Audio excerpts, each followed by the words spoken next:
It occurred to me tonight, for the first time, that the long-winged insect that over and over again rams its body into the wood of my front door might not know what he's doing. He might not have a plan. Maybe that's just how he flies, and that is where the door is. And I remember you, the last time I saw you, a few weeks before we would graduate from high school, and a few days before you let a bullet dissolve on your tongue.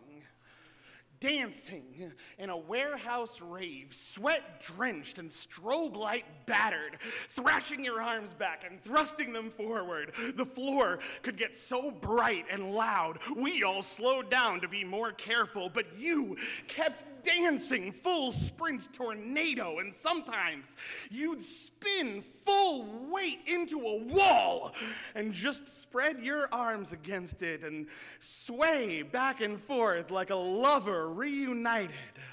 This long-winged insect is not trying to get into the house. It doesn't know there is a house. Can't imagine a life beyond that door. All it can see is the light. You and I were both 17 when you died. And ever since then, I have envied you. How you are remembered for towering, unclaimed potential instead of living to look regret in the face. You didn't have to come home 3 weeks later and explain to your little brother why you took too much medicine. Your addiction is remembered as a tragedy, not a betrayal. Your suicide attempt became a suicide, not an unpaid hospital bill. And only tonight did it occur to me that maybe that night when you let your teeth touch metal, you might not have known what you were doing. You might not have had a plan. Maybe you had hit that door so many times you couldn't imagine it might let you through. I'm still ashamed to admit it, but I have always secretly believed you did it for me, that you wanted to show me that there is a way out of all of this. Not so that I would follow you, but so I would understand that every day that I am alive is a day that I choose to be alive. And when the music stops, you still get to keep on dancing. And when the light is so bright it blinds, you can dance with your eyes closed. And if in that dark you come up against a wall, you keep your arms out wide and you dance with the wall.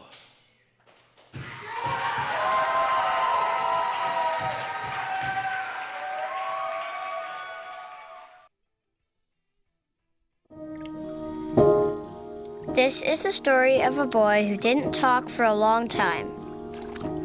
The boy liked things to always be the same. Any changes would scare and upset him. The unknown was an unfriendly place.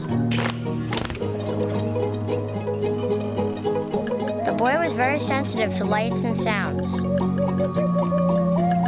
So he built secret hiding places where they couldn't get in. The boy didn't like looking people in the eye. He wasn't trying to be mean, it just made him feel uncomfortable. Sometimes he would flap his arms again and again. One day, I found out I have something called autism. My family got me help. Slowly, I found my voice and learned all the ways I could live with it better. Early intervention can make a lifetime of difference. Learn the signs at autismspeaks.org. I grew up in the housing projects of Cleveland. I didn't even know that life could be any better than it was. Education for me has been a way to get away from the agony of what was normal life. I want to be able to impact the community, not just look back on where I came from, but to reach back to where I came from and pull some people up with me. My name is David, and I am your dividend.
broadcasting around the nation, on your radio, on your TV, and online. This is The Bill Press Show. The Trump transition in total turmoil. How do you like that for alliteration?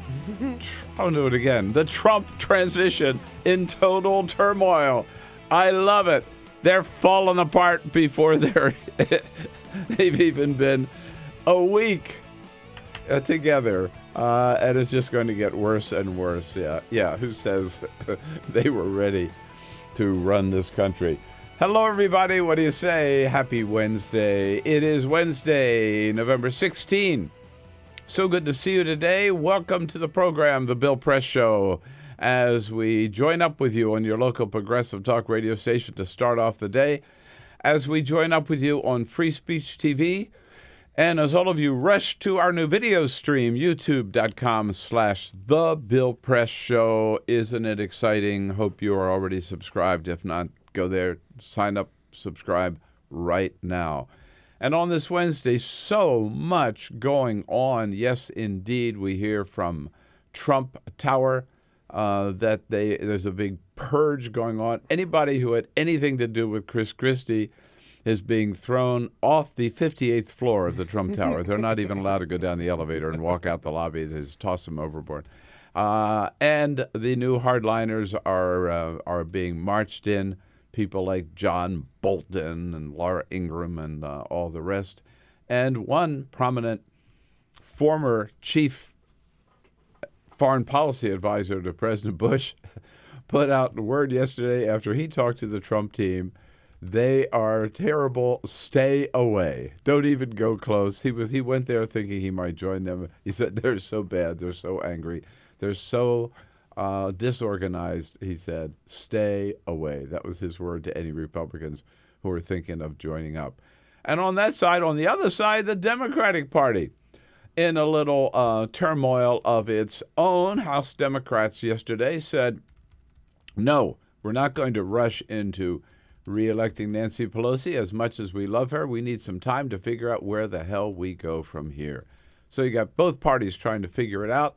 And that makes for a good show today. We'll be talking a lot about that. That's why it's so good to see you and why you're going to want to call at 866-55-PRESS. And we'll talk about what the role of the Democratic Party is now, what the Democratic Party needs. 866-55-PRESS. Send us your comments on Twitter at BP Show and on Facebook at facebook.com/Bill Press Show.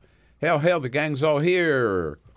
Hello, Peter. Hello, Jamie. Let's do it. Yes, sir. Ray, there she is, ready for your calls. 866-55-PRESS again. And Cyprian Balding here on the job, keeping us looking good on that video. And, we do our best every day to give you the best content we can. Sure. The most entertaining, in the most entertaining fashion, and the most informative fashion, and the most sharing fashion, meaning, giving you a chance to participate in the show as well.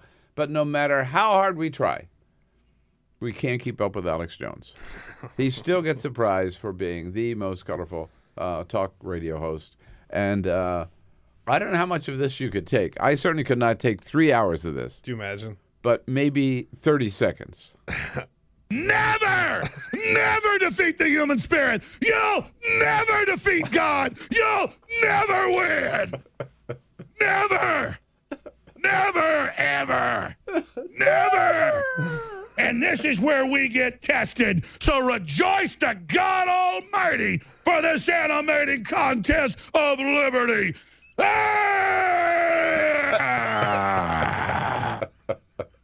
That was a little... He really hits it at the end. Yeah, he really loses it. He went almost full Dean scream there at the end. A little primal scream. What's he talking about?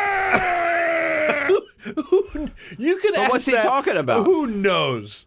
You could ask that question of literally anything that Alex I might Jones appreciate says. it more if I knew kind of what set him off. We're talking about a war. We're talking about a fight between the real Americans and the globalists.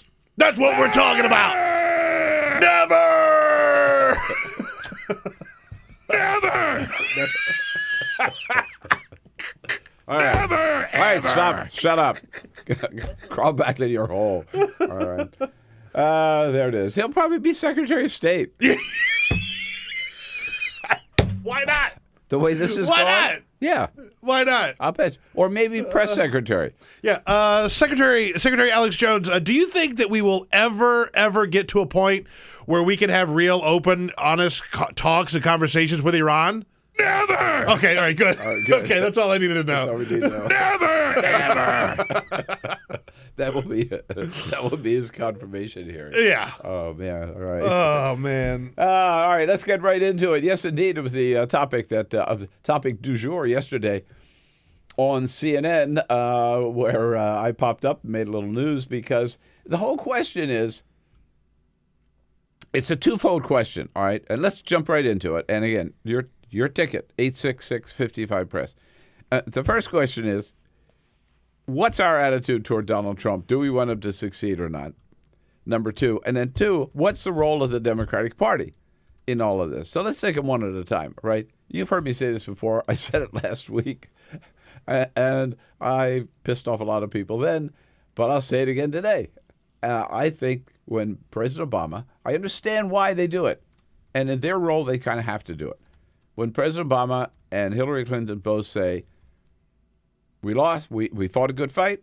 We lost. He won. Now we Americans have to get behind our new president and hope that he succeeds. Okay? I understand why they have to say that. I disagree. I don't want to be on that boat. That bus is leaving the station or that train leaving the station. I'm not on that train. No.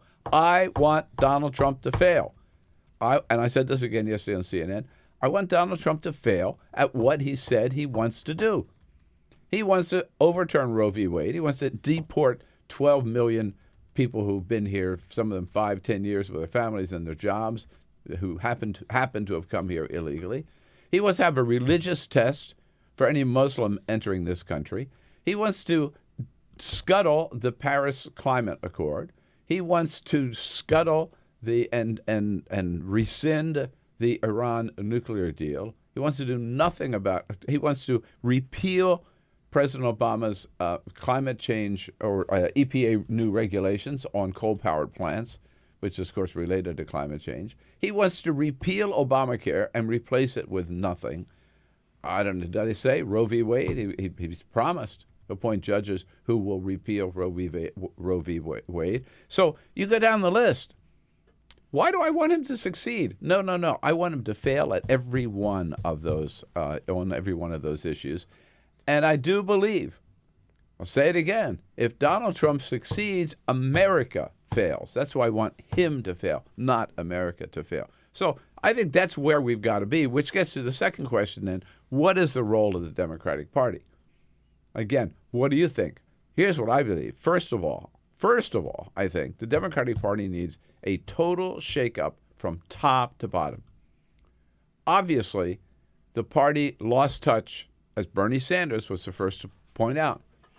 The party lost touch with its base. We lost touch with average working class Americans, good blue-collar Americans working at those jobs who are just trying to make ends meet. And we've all been celebrating this great big new Obama economy. Everything is back. Jobs are back. Yeah, but forgetting the fact that there are millions and millions of Americans that train left behind. And they are hurting. They feel forgotten. They feel neglected.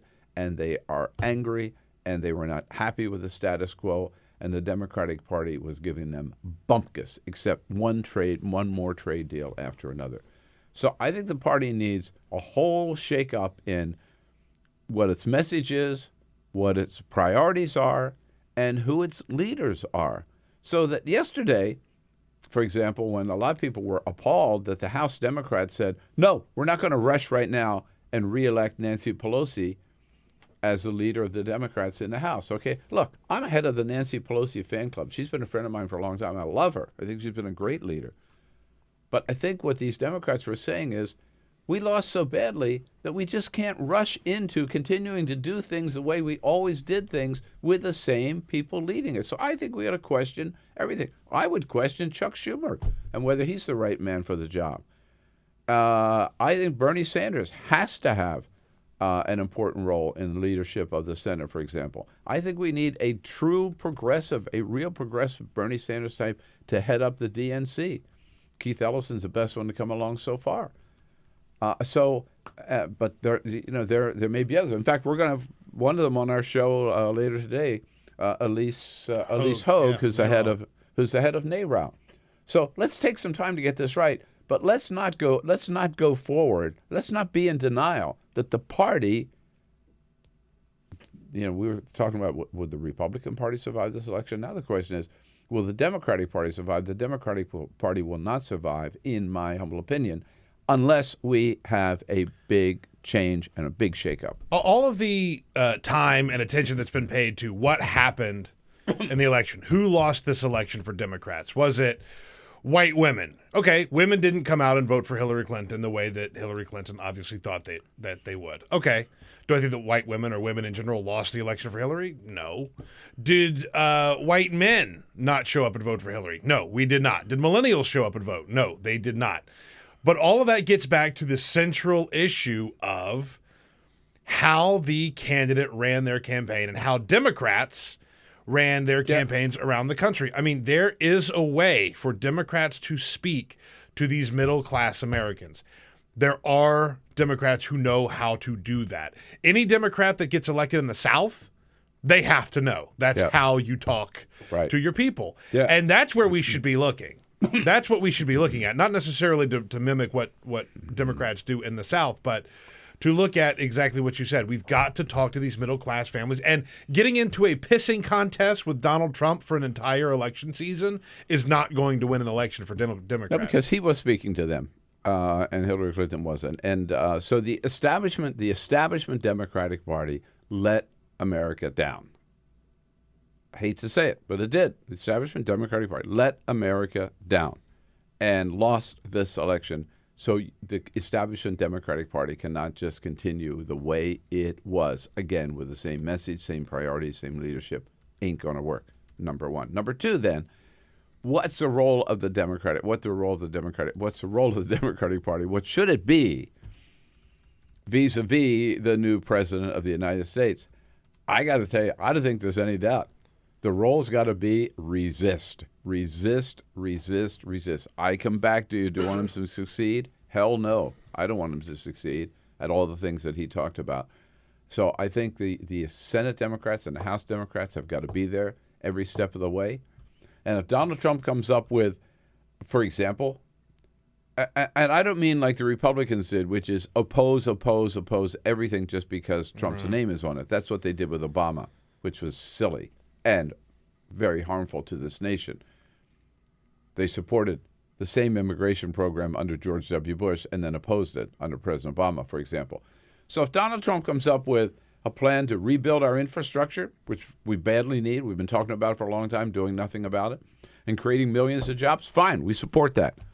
But if he comes up with any of this other nonsense, these disastrous, dangerous policies of his, then Democrats, I think, have to stand in the way and use every tool to block Donald Trump's agenda, to resist the honest, honorable resistance. That's got to be the role of the Democratic Party, not just looking for any way that they can go along to get along with President Trump. Oh, it's the first time I put those two words together. I know. I have to tell you something. I read a really, really great piece in the Charlotte Observer yesterday. It's called Hello, America. It's North Carolina, and we know what's next. And North Carolina talks about, remember, I mean, North Carolina went red a couple years ago, and they are dealing with horrible problems. I mean, businesses are fleeing out of North Carolina, not just because of the HB2 law. They have all kinds of economic problems. They go through all of them. I'll tweet this out from our Twitter account, @BP Show. If you follow us there, you'll be able to take a look at it. But this is a vision of America. This is what America's going to look like with someone that's as unhinged as Donald Trump, with a Republican House and a Republican Senate. Yeah. This is what's coming. Look what happened in North Carolina. So we've got to get our stuff together. Absolutely, and that's what could happen to us. So again, Democratic Party, I think, needs a total shakeup, and the Democratic Party's got to be the party of resistance. There is no other path. 866-55-PRESS. Let's talk about it here on The Bill Press Show this Wednesday, November 16. If Donald Trump succeeds, America fails. Connect with The Bill Press Show on Twitter. Follow us at BP Show and tweet using the hashtag WatchingBP. This is The Bill Press Show.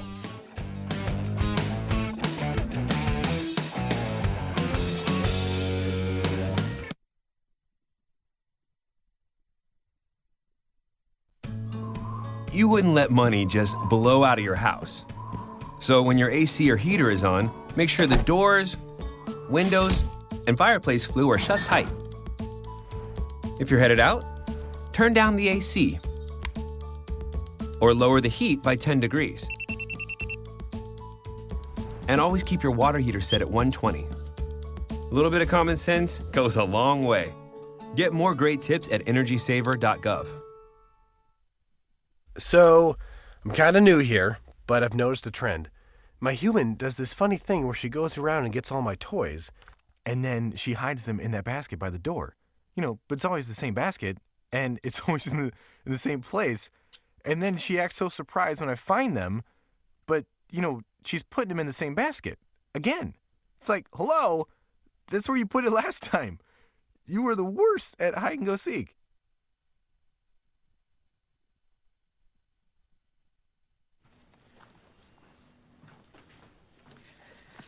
All right. I know this isn't any fun to talk about, but we should. Okay. So who's going to do what? I'll pack the dead batteries. Great. I'll only put what I don't need into a duffel bag. Perfect. That's totally unhelpful. No problem. Meanwhile, I will try to comfort everyone by speaking in a calm voice. And I'll try to get the generator going without any gas. Oh, let's not forget the cell phones, which probably won't work. Right. And who is going to handle supplies? I can forget to do a list for us. Thanks, pal. Well, I think we couldn't be any less prepared. I'm proud of you guys. Talk to your kids about who to call, where to meet, what to pack. Visit ready.gov/kids for tips and information. It's on us to stop sexual assault. To get in the way before it happens. To get a friend home safe. And to not blame the victim. It's on us. To look out for each other. To not look the other way. It's on us to stand up. To step in. To take responsibility. It's on us, all of us, to stop sexual assault. Learn how and take the pledge at itsonus.org.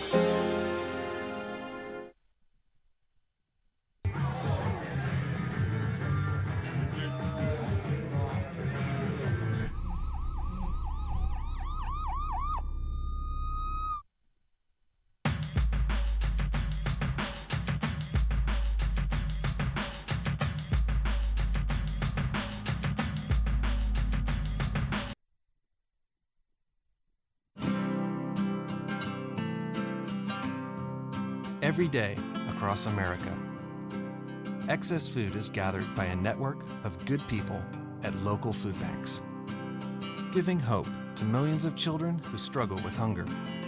They've earned their wings, and you can too. Together, we can solve child hunger. Support Feeding America and your local food bank at feedingamerica.org.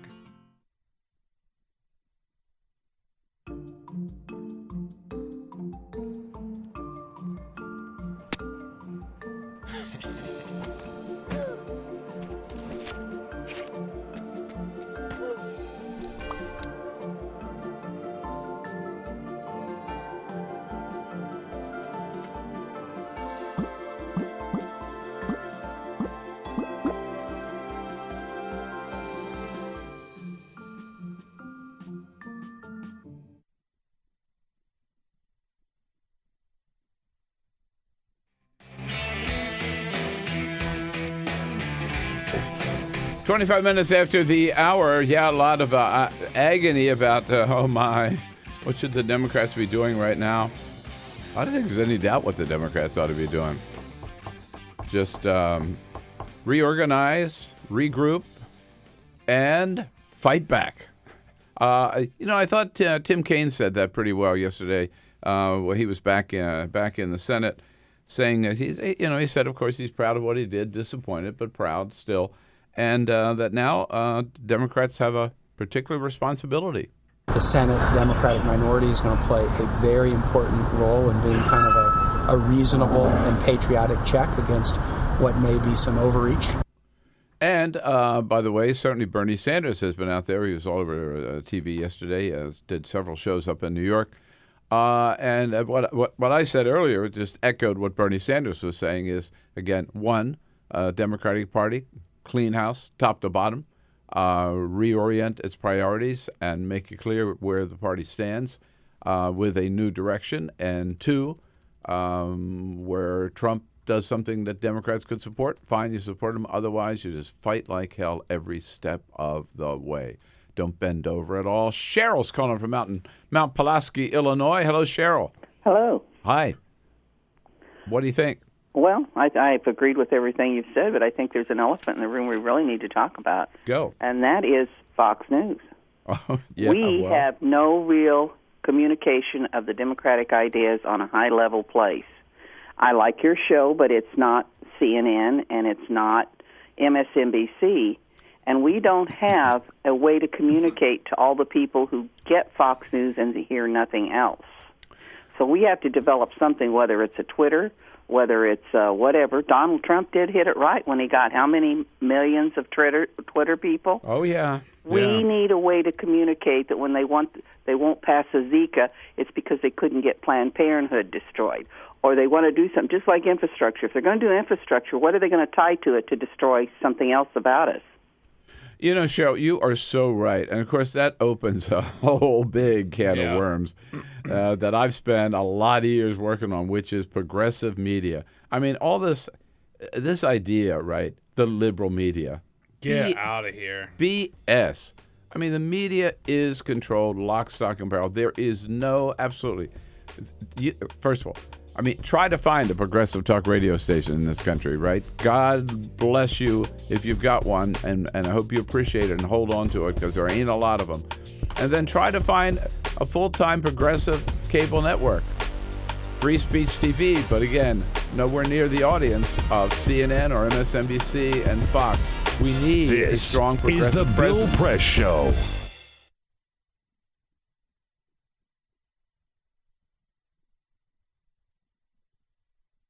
It takes less than 1 minute to find out if you may have prediabetes. You can do it here. But you probably won't. You're busy. Kids, work, show coming back in 48 seconds. So let's do this now. Hold up one finger if you're a man, women, 0. 3 more fingers if you're over 60, 2 over 50, 1 over 40. If you're not sure, keep in mind you're sitting on a couch right now, so 1 more finger if you're not very active. 1 finger if yes, 0 if no. 1 yes, 0 no. Next, find the body type that looks most like you and hold up that many fingers while I look around awkwardly. And that's it. If you're holding up 5 fingers or more, you probably have prediabetes. Sorry to be so blunt, but hey, you're busy. Just go to the site. I'm a retired school psychologist, and helping people was my thing. I was very independent and thought I could take care of myself. I fell, and I had to have Meals on Wheels. After my stroke, when Meals on Wheels started, I was on the other end of the stick, so to speak. Meals on Wheels, coming to my door as someone who's housebound. Having someone check on me assures me that I'm not forgotten. Meals on Wheels has given me a mode of freedom that I wouldn't have otherwise. We're the clients. We are the clients. We are the clients of Meals on Wheels. America, let's do lunch. 1 in 6 seniors faces the threat of hunger, and millions more live in isolation. Drop off a hot meal and say a quick hello. Volunteer by donating your lunch break at americaletsdolunch.org. I'm only 17, but I know about investing. Believe in something, buy shares in it, watch it grow. So, what if you could invest in the future? The future of kids, like a stock. Not the kind of stock that's about making money, but a stock for social change. A whole new kind of investment called Better Futures. When you invest, it helps kids go to college. I could be one of the first college graduates from my family, the first philanthropist from my neighborhood. And if I'm the first, then maybe there's a second and a third. Believe in us, invest in us, watch us grow. My name is Sydney, and I'm your dividend.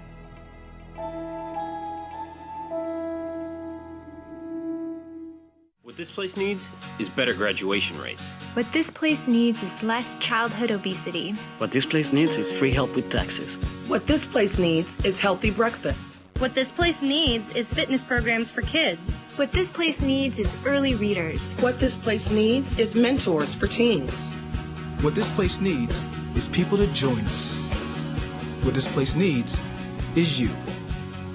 To donate or volunteer, go to unitedway.org. There's one thing you can never have sex without. It's not something you buy. Or something you take. In fact, there's only one way to get it. It has to be given to you, freely. It's consent. Because sex without it isn't sex. It's rape. Consent. If you don't get it, you don't get it. It's on us to stop sexual assault. Learn how and take the pledge at itsonus.org.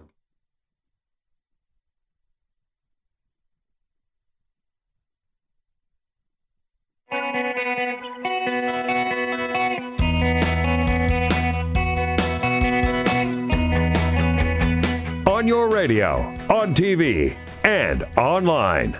This is The Bill Press Show. Here we go now at 33 minutes after the hour.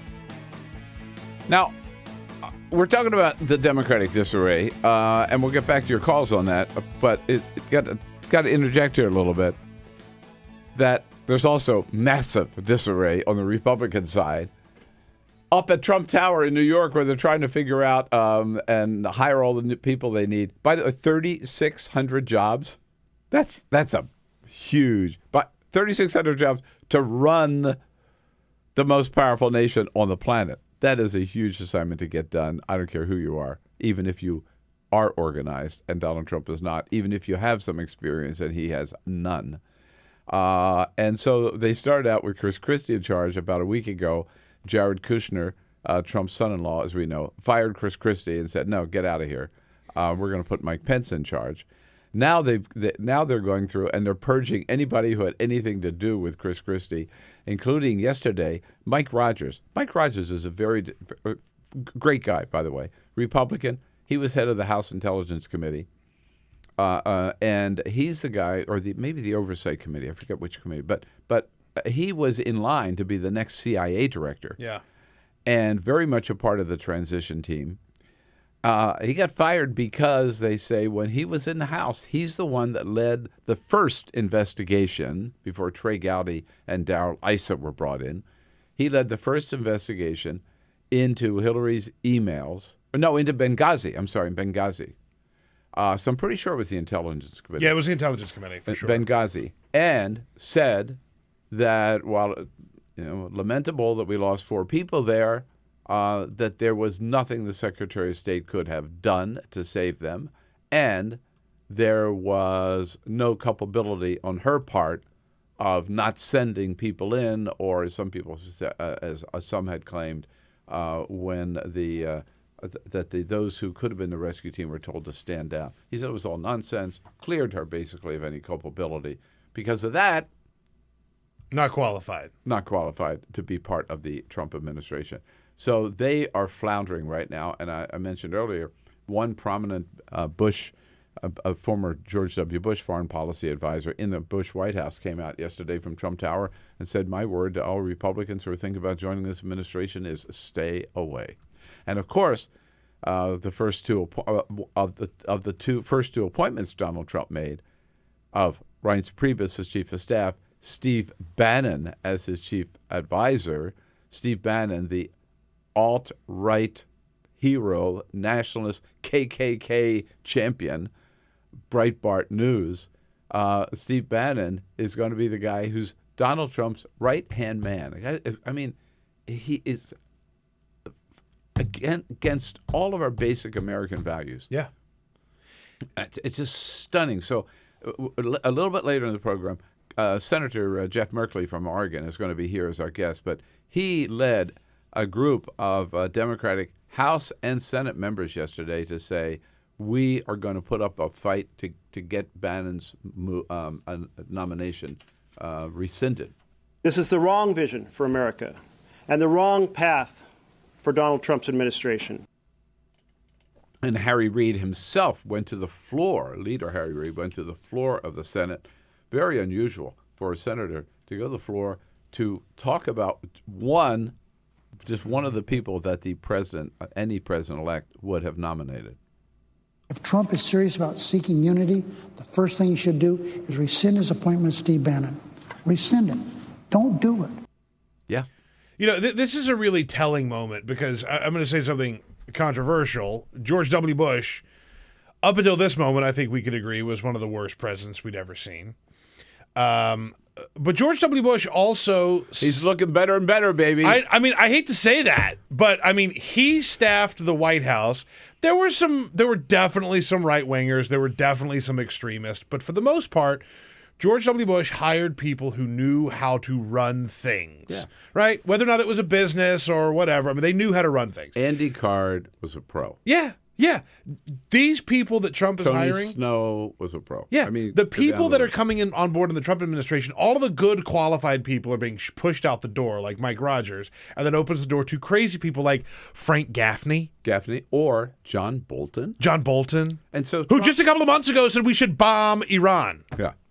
And Trump, who says, I was against the war in Iraq, right? There's no better, bigger cheerleader for the war in Iraq than John Bolton. Yeah. So, I mean, it clearly, when we said they didn't know what they were talking about.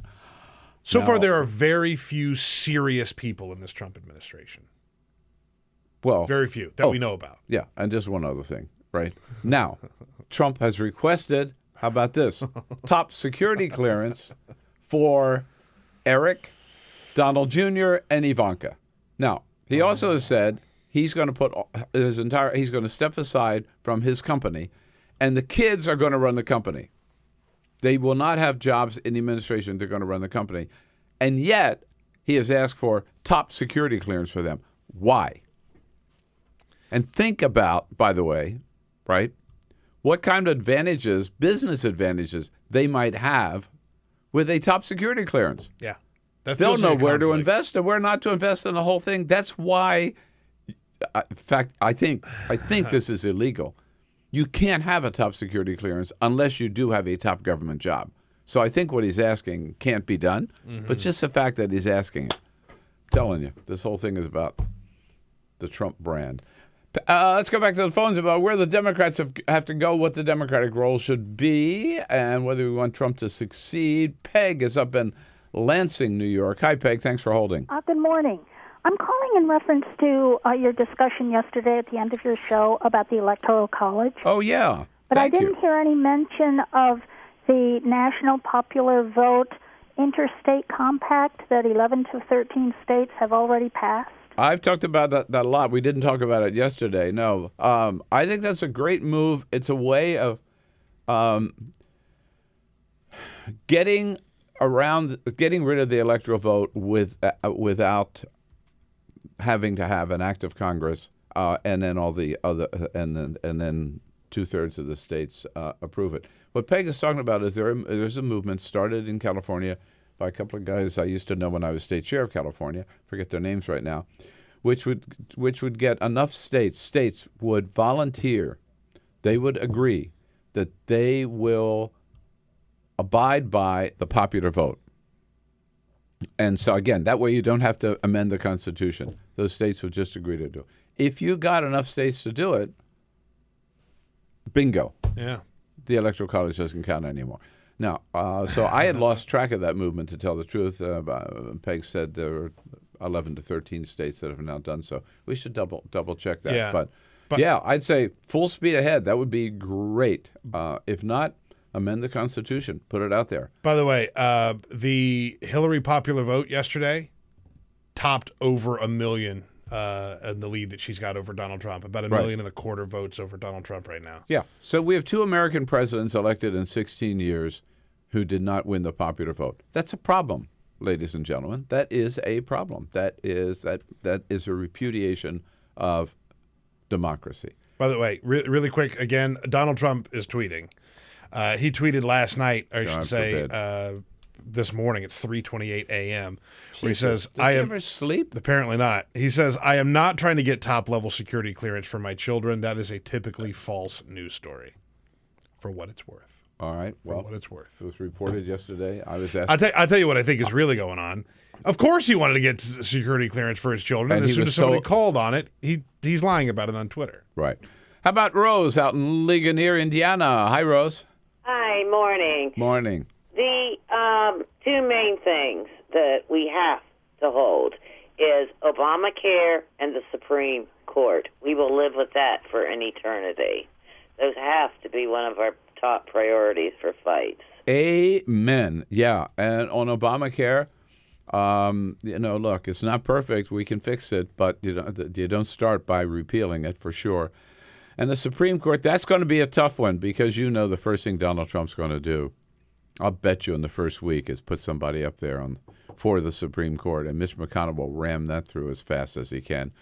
Right on, Rose. Marvin is down in Jacksonville, Florida. Hey, Marvin.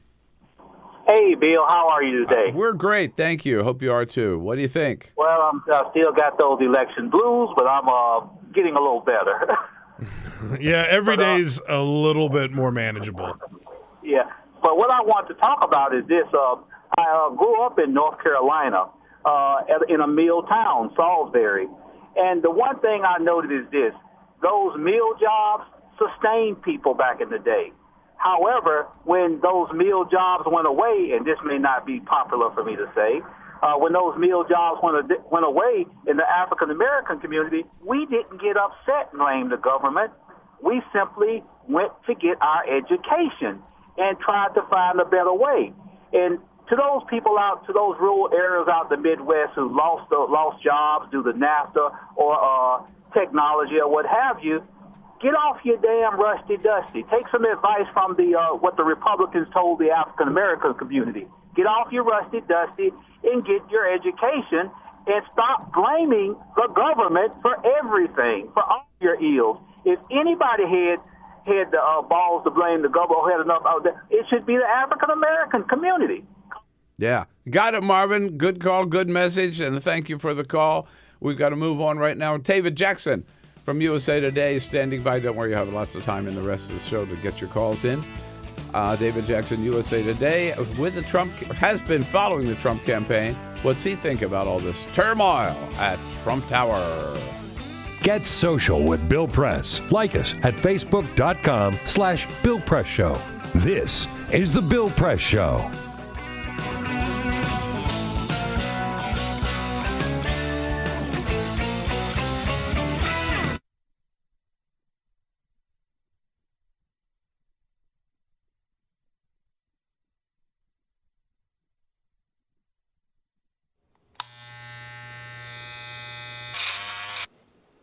You've messed up your son's haircut. Mom? Do you A, try to fix it?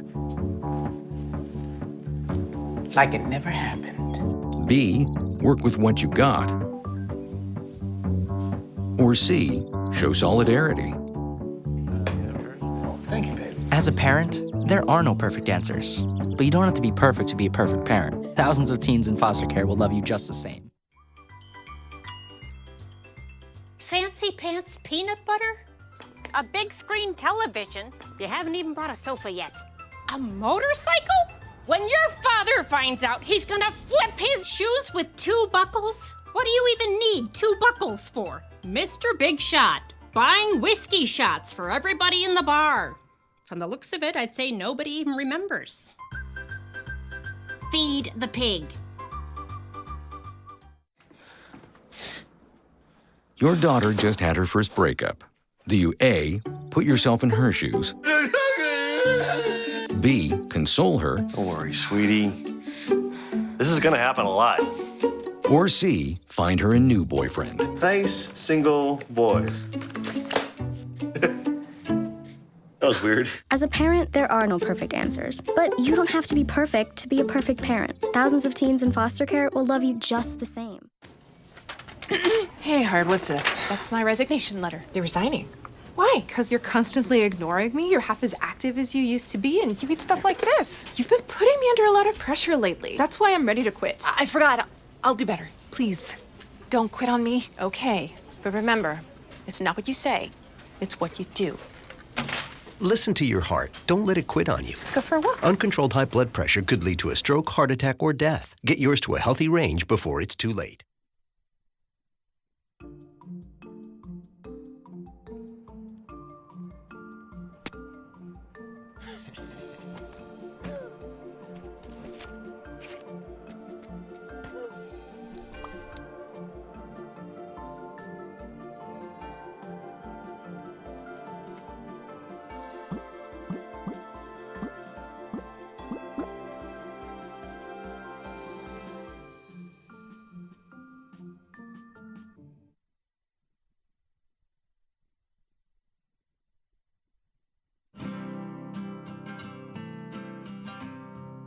Every day across America, excess food is gathered by a network of good people at local food banks, giving hope to millions of children who struggle with hunger.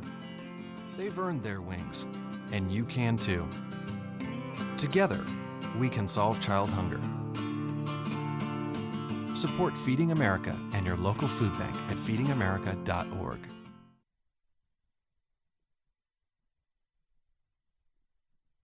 12 minutes before the top of the hour, here we go on the Bill Press Show. And I know what you're thinking, those of you watching on Free Speech or on our video stream, youtube.com/The Bill Press Show. Where'd you get that handsome scarf you're wearing, Bill?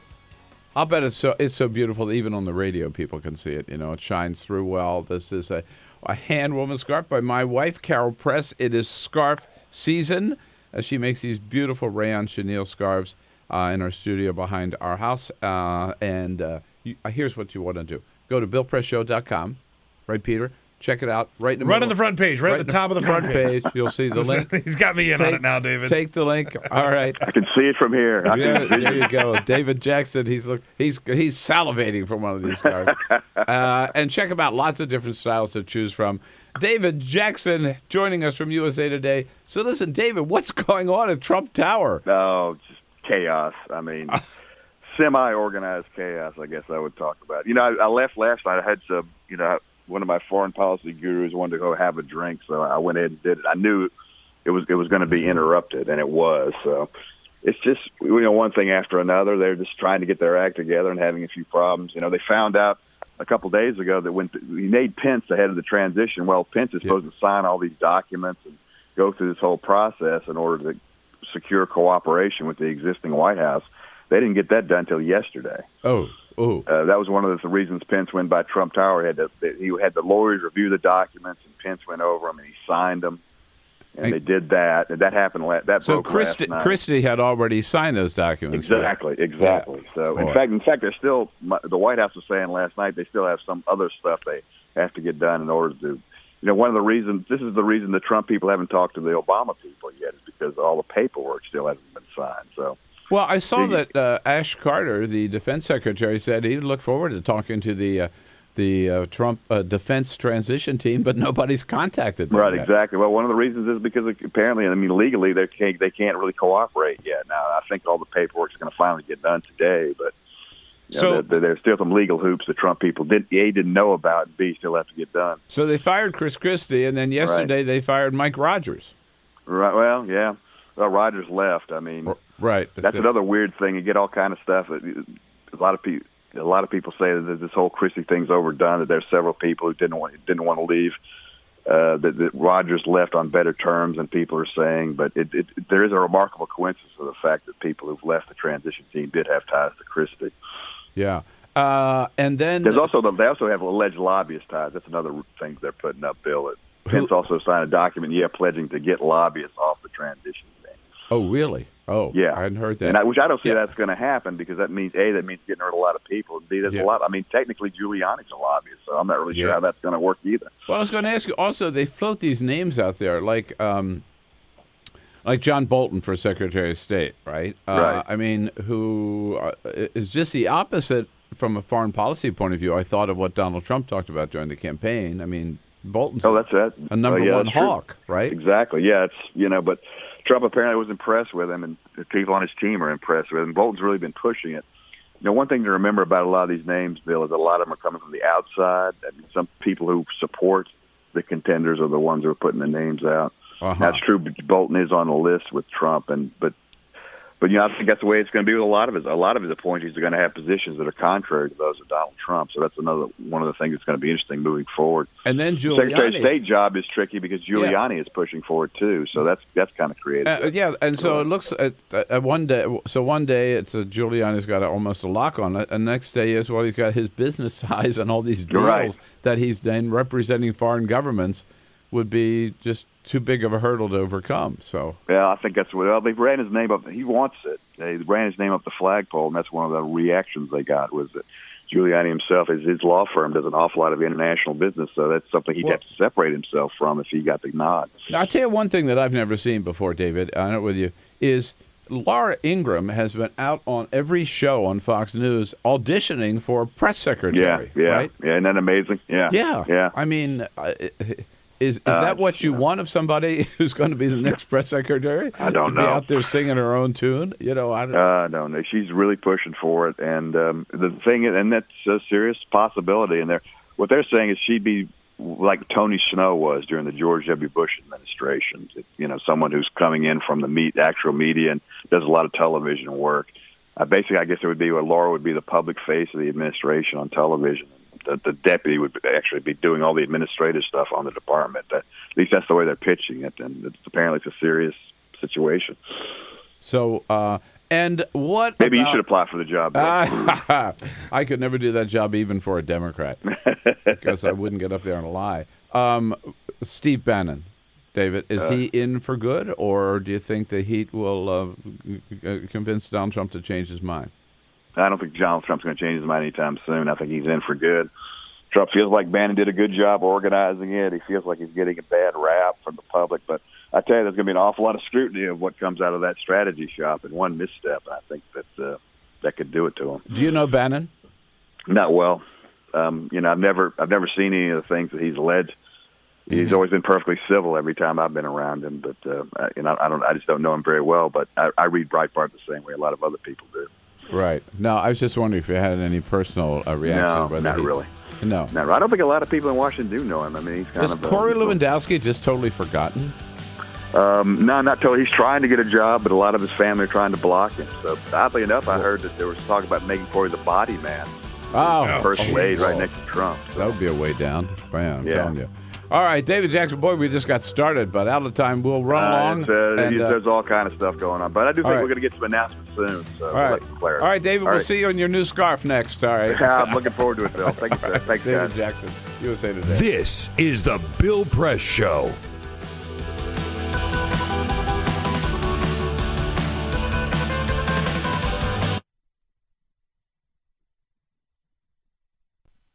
Hamilton was adopted from a rescue in 2008. He really likes to be around people. And as soon as I start to make my breakfast, Hamilton is right there. I get out my mat and I'm doing a downward dog and he's underneath. He's quite the pug about town. He gets invited to a lot of parties. He knows he's a pretty big deal. I mean, look at this little face. How could you not love him?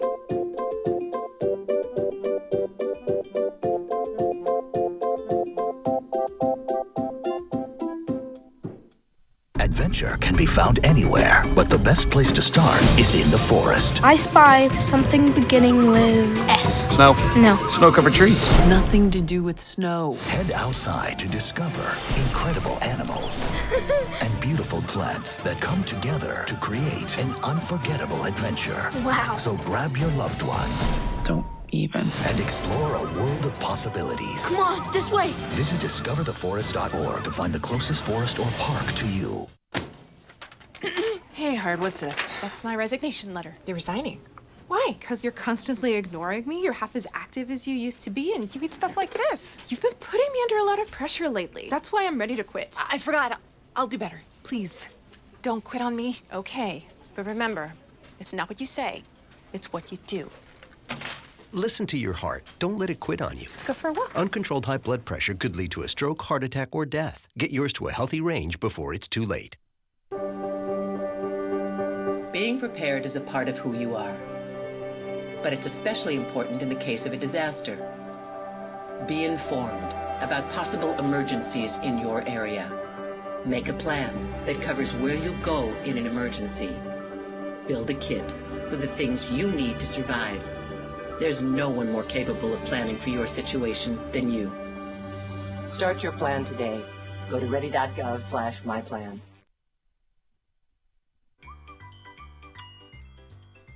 Fancy pants peanut butter? A big screen television? You haven't even bought a sofa yet. A motorcycle? When your father finds out, he's gonna flip his shoes with 2 buckles? What do you even need 2 buckles for? Mr. Big Shot, buying whiskey shots for everybody in the bar. From the looks of it, I'd say nobody even remembers. Feed the pig.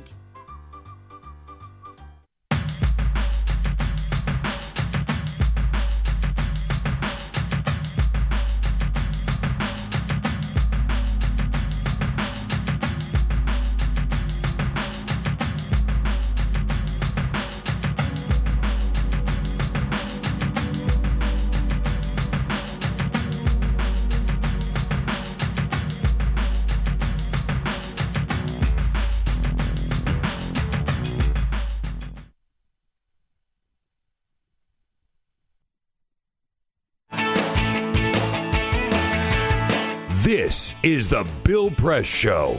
Top of the next hour, Jeremy Arab from Politico. Jonathan Swan from The Hill will be here as well, and Senator Jeff Merkley. All right, so President George W. Bush, he's licking his wounds of the election because we know he wasn't a Donald Trump supporter. He and Laura Bush posted a Facebook post. They got a new dog. Oh. Remember, there was Barney and Miss Beasley. Yeah. They got a new dog. This is an adopted dog. I'm not sure what kind it is, but his name is Freddie Bush. Freddie the dog.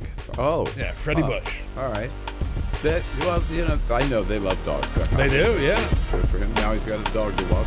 Keep him busy. This is the Bill Press Show. Fred.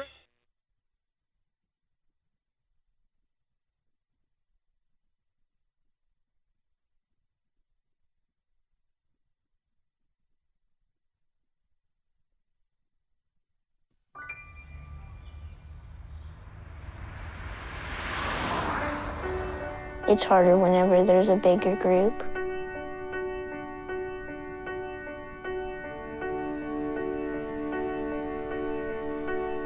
Pretty much a good day for me would be people leaving their hands off of me.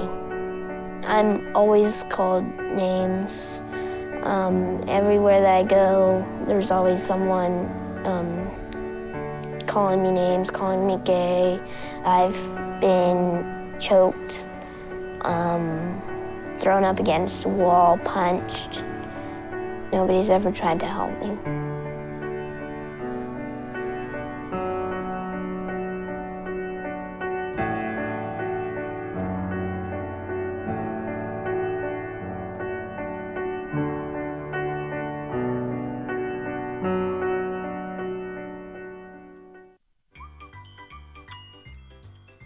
Fancy pants peanut butter?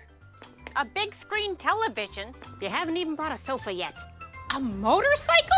When your father finds out, he's gonna flip his shoes with 2 buckles? What do you even need 2 buckles for? Mr. Big Shot, buying whiskey shots for everybody in the bar. From the looks of it, I'd say nobody even remembers. Feed the pig. You wouldn't let money just blow out of your house. So when your AC or heater is on, make sure the doors, windows, and fireplace flue are shut tight. If you're headed out, turn down the AC or lower the heat by 10 degrees. And always keep your water heater set at 120. A little bit of common sense goes a long way. Get more great tips at energysaver.gov. So, I'm kind of new here, but I've noticed a trend. My human does this funny thing where she goes around and gets all my toys, and then she hides them in that basket by the door. But it's always the same basket, and it's always in the same place. And then she acts so surprised when I find them, but, she's putting them in the same basket. Again. It's like, hello, that's where you put it last time. You were the worst at hide and go seek.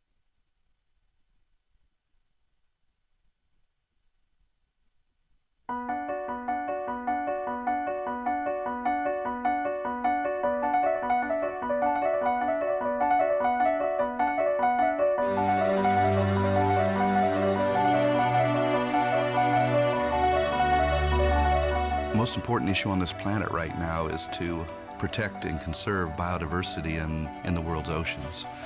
And I don't think people realize just how intimate our connection is with the oceans themselves. Not only do they provide the very foundation of life and control our weather, but life just simply could not exist without a healthy ocean. The real problem, though, is apathy.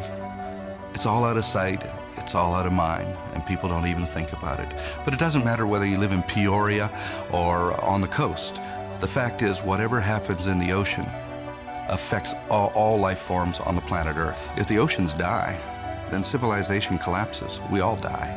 We cannot live on this planet without the oceans. This is, in fact, not the planet Earth. It's the planet ocean, but because we're a land-dwelling species, we refer to it as Earth. But it is the planet ocean, and the oceans are the heart and the foundation of all life on the planet.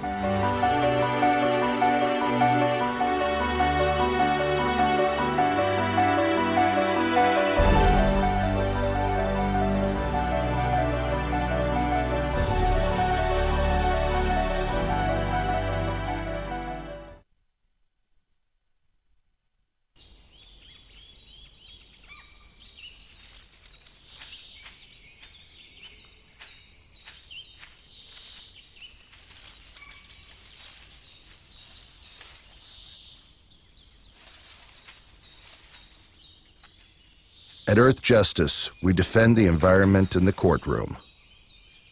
Join our fight. When you take a seat, you take a stand. Earth Justice, because the Earth needs a good lawyer.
In your new role, we help you help. Visit aarp.org/caregiving for information on how to provide even better care for the person who once took care of you.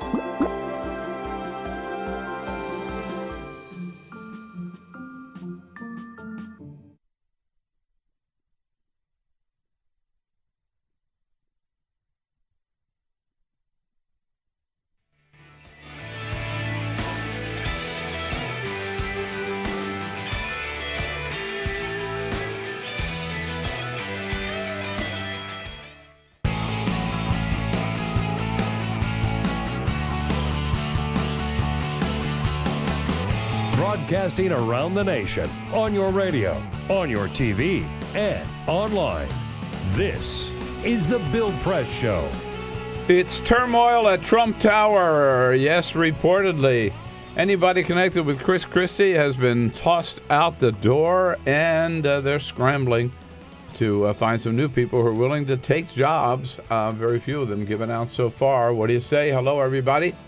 Wednesday, November 16. Good to see you today. Thank you so much for joining us as we continue to try to sort out the mess. Actually, we got turmoil on the Republican side and on the Democratic side. Both parties are trying to get their proverbial stuff together here after what happened last Tuesday. Republicans scrambling to fill 3,600 jobs and build a new administration. Democrats struggling to maybe rebuild the party and then get ready to resist anything that Donald Trump tries to do. We'll try to sort it all out for you and with you today here on the Bill Press Show. Of course, they're there with you on your local Progressive Talk radio station, as well as on Free Speech TV and our video stream on YouTube, youtube.com/The Bill Press Show. And you can join in anytime by giving us a call at 866-55-PRESS. We also look forward to getting your comments on Twitter at BP Show and on Facebook at facebook.com/Bill Press Show. Teams here today. You are part of the teams, but the team is led by Peter Ogburn and Jamie Benson. Hey, good morning. Go. Yes, sir. Ray Rogers on the job for your calls, ready for your calls at 866-55-PRESS. And Cyprian Bowling, our videographer, having us looking good on the video as well. He is back in Washington. I went by Alberto's Trattoria last night. I'm surprised I didn't see him sitting out front, smoking a cigarette and having a glass of red wine and a bowl of linguine and clams. John Boehner back in town. You know, he was never a big fan of... I'm sorry. Here, let me just interrupt myself to say, look who's right in front of me. I forgot to introduce our guest here at the top of the hour, Jeremy Herb from Politico, who covers defense issues. And what happens with the Donald Trump Defense Department is going to be very interesting, Jeremy. Indeed it will. All right. Nice to see you. Thank you. As I was saying, that John Boehner was never a big fan of Donald Trump's. And it sounds like he's still not a big fan of Donald Trump's. He was on CNBC yesterday. Donald Trump is not an ideologue. You know, I said yesterday, he's barely a Republican. You know, he could be barely a Democrat as well. So nobody really knows where he's going. There he is. I miss that voice, right? Is that I don't think that that's wrong. I don't think it's wrong either. No. I don't mean that as a compliment, but I mean, I really don't think that's wrong. He still supports him, though. Let's be clear. He might not love him, but he still supports him. There were a lot of Republicans during the primary, during the general election, who said he's not a Republican. And there was on some key Republican issues. Yeah. Like he said he's single payer. He at one time, at any rate. He also said at one time he was we had to do something about climate change. At one time, he said he was pro-choice, and he still says that he opposed the war in Iraq. That's kind of fundamental Republican creed, right? Is you got to be for the war in Iraq. Yeah. He opposes it. I mean, I think we'll see what's actually going to happen in 2 months now. What he really thinks, we might start to see it, but I don't really think we have a good sense yet. I think Boehner is right there. But remember, Boehner also thought that Ted Cruz was literally the devil. Lucifer in the flesh. Lucifer in the flesh is the quote. Thank you. I will just say I do miss having Boehner around the Capitol. Yeah, I get that. He'd be a fun guy to have around this in the Trump administration. Well, he's here. He's a lobbyist now. That's all. Now you have to pay to talk to him. That's right. He's still here. Okay. Yes, Jeremy's here with us for the first half hour. Then Jonathan Swan from the Hill will be joining, and Senator Jeff Merkley from Oregon here in studio with us, top of the next hour. So, Jeremy, one of the big issues, of course, is the Defense Department. Maybe the two most important cabinet posts are Secretary of State and Secretary of Defense. Mm-hmm. Who's going to be the new Secretary of Defense? That's a great question. And we've heard a kind of a rotating carousel of names. Jeff Sessions, a senator from Alabama, Donald Trump's first Senate supporter, was initially seemed to be the pick and seemed to sort of be closing in on that. Defense, not justice. So he effectively had his slate of picks, as one of Trump's earliest endorsers. That was what we heard from Transition Team 1.0, what came out of that last week. And it sounded like initially he wanted the Pentagon. Now, I don't know if that was calculating that maybe Giuliani was going to be at the AG or if that was just what he wanted. But in the past couple of days, that's shifted, and it seems like he may be more inclined to go to the Justice Department instead. But it's still very much up in the air. So Sessions is one name. Any others?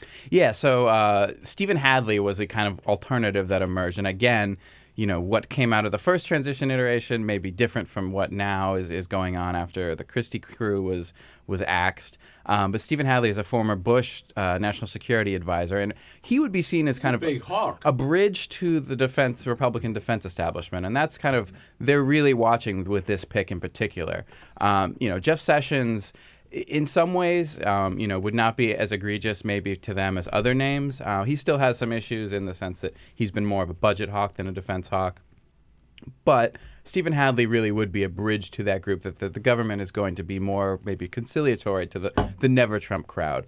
Some other names, though, have emerged. Senator Tom Cotton yesterday, I heard from a source, and some others reported that he could be in the mix, which would be really a hawkish view in terms of DOD. He served in the military, but what does he know? Well, he's been a senator for, I believe, 2 years. He's been a House member for 2 years before that.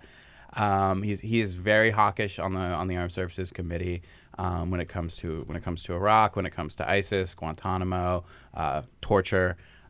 He's laid out kind of very, very hawkish views. He sort of looks like he's still in military high school. He is. I believe he's. I don't know that he was. Scout. He was the youngest member of the Senate in the last term. I believe he still will be. He's 39 years old. So he would certainly be a young pick to run what is a giant federal bureaucracy. That's the biggest part of the federal government by far. Not 39 years old. Oh God. So Hadley, Cotton, and isn't Giuliani still being? Giuliani, the conventional wisdom now is that he's in line for state, along with John Bolton. I think, the key of all of this is moving targets, and there's a crew of people who seem to be in line to get jobs, and where they wind up, it's kind of been a game of musical chairs over the past week. Okay, but if you look at Hadley, Cotton, and Bolton, let's say, no, not Bolton for defense, but even if he's a state, he'd have a great influence on foreign policy. Obviously, of course, and on whether or not we go to war in Iran or whether we bomb ISIS or whatever. So these are all ultra hawks, right? With a guy who, when it comes to war, was saying we ought to get out of the Middle East. Yeah, it's an interesting dynamic because they all were supporters of the Iraq War, and Donald Trump has said repeatedly he never supported it, which of course is not true, but he said we shouldn't be there, we should pull back, and that's at odds with the basic tenets of these guys' positions, which is going to be an interesting dynamic if he does select one of them. Rand Paul yesterday was telling reporters that he's very much opposed to both Bolton and Giuliani at state, and he might try and work against them. But I think this is going to be one of those things because Donald Trump is kind of all over the map when it comes to policy. We're going to see over and over again that he's going to be at odds with his cabinet picks, no matter who it is. So the Pentagon is probably the largest federal agency, correct? Yes, Defense is the largest. Yes. Okay. It makes sense given the size of the military and the size of that building, Pentagon, not to mention all the bases around this country and around the world. Mm-hmm. How much of the Pentagon is really civilian? In other words, how many people will Trump have to appoint outside the Secretary of the Pentagon? Quite a few. I'm blanking on the exact number, but there are quite a few, assistant secretaries and deputy assistant secretaries and principal deputies. Those are all civilians. Those are all civilians. I guess they could be military, right? But no. So there's a divide. So there are, in a lot of the agencies there's a civilian head, and then there's a military component of it too. So the military jobs will not change when Trump takes office, from Joint Chiefs Chairman Joe Dunford on down. Mm-hmm. The civilian jobs, at least the higher up ones that aren't the career ones, those all have to be filled.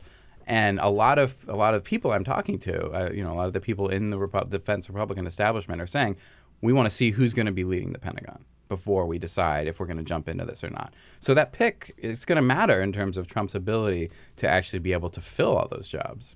And, of course, Donald Trump will be the commander-in-chief. That he will. Ultimately make the decisions, I guess, right? That's correct. But I think for a lot of people, especially maybe the younger kind of defense staff folks, yes, Donald Trump's the commander-in-chief, and they that matters, but they also care about who's in charge of the building. Who would they be working under? In some ways, that can they see that as a potential check on Trump and on, especially if they disagree with him. So I think that pick, and I think it's probably true of a lot of federal agencies that who he puts in these jobs is gonna matter who kind of comes in under him. Now, the first challenge we alluded to will be what to do about ISIS, right? With the build-up to Mosul and then Raqqa. Donald Trump was asked about this by Leslie Stahl Sunday evening on 60 Minutes. You have said that you're going to destroy ISIS. Now, how are you going to destroy? I don't tell you that. I don't tell you that. Yeah, I'm not like the people going in right now and fighting Mosul, and they announced it 4 months before they went into Mosul, and everybody now it's a tough fight because, number one, the people from the leaders of ISIS have left. Why do I have to tell you that? Troops on the ground? I'm not going to say anything. I don't want to tell them anything. I don't want to tell anybody anything. Yeah, but what about the American people? We have great generals. We have great generals. You said you knew more than the generals about ISIS. Well, I'll be honest with you, I probably do, because look at the job they've done. Knows more than the generals? But they're also great generals. Yeah, right. This worked in the campaign. When I listen to that, what I come away with, he doesn't know squat. He doesn't know what he's talking about. He has no idea what to do about ISIS. We have great generals. It worked for him in the campaign. But now he's got to govern, and I don't think that the American people will accept we're going to have a secret plan to defeat ISIS. And yes, you don't need to know whether we're going to send in 2,000 troops or 10,000 troops. It's not going to keep working when he's actually in the Oval Office. That's just to play devil's avocado for just a moment, not to defend Trump, but is there any precedent for the commander-in-chief to make these kind of decisions and just not tell the American people what we're doing? Not on this scale necessarily. Right. I mean, think about the bin Laden mission. That was carried out. There was no debate publicly, right. But it was a covert mission. I mean, what military experts have said is even if you wanted to do a surprise attack in Mosul, it's just not possible because of the scale. There are tens of thousands of Iraqi troops and Kurdish troops gathering. And not to mention the fact that it is not a U.S.-led mission. It is an Iraqi-led mission that the U.S. is supporting with airstrikes. And so it wasn't up to the president to decide we're going to go in October, a month before the election. It was the Iraqis' timeline, and when they felt they were ready. And the same is going to be true in Raqqa, where I think the U.S. is going to have even less control. Now, how President Trump deals with all of that is going to be something that I'm certainly going to be watching to see. How does he work with the Iraqis and work with what is a hodgepodge coalition in Syria, especially given his other kind of interests in Syria with Russia. So it's gonna be very interesting. The New York Times reports also today that the one further sign of the turmoil at Trump Tower is that foreign leaders are calling just pell-mell. There's none of this is being organized by the State Department.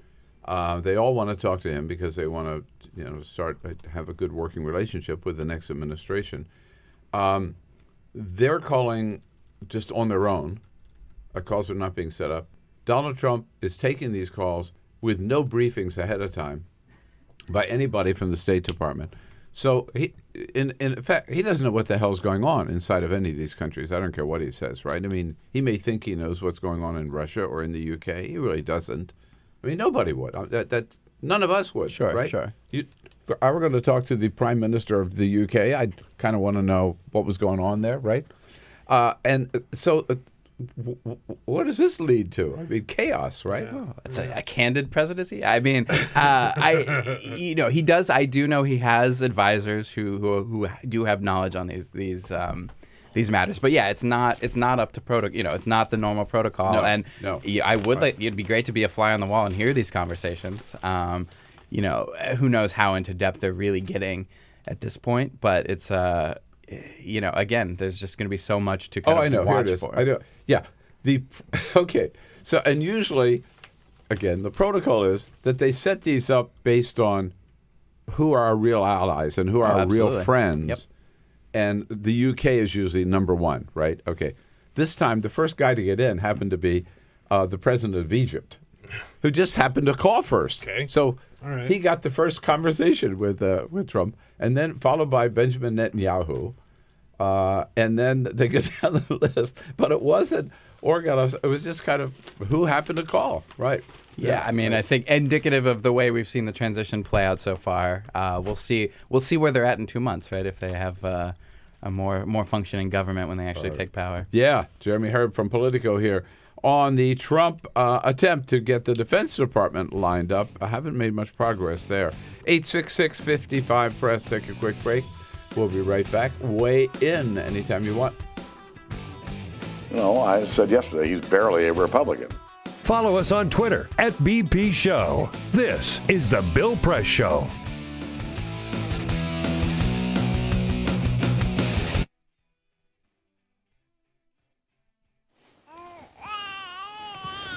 So they say it's a man's world?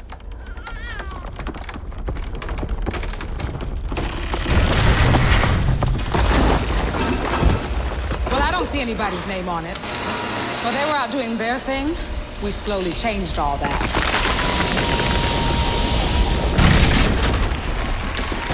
We changed all that.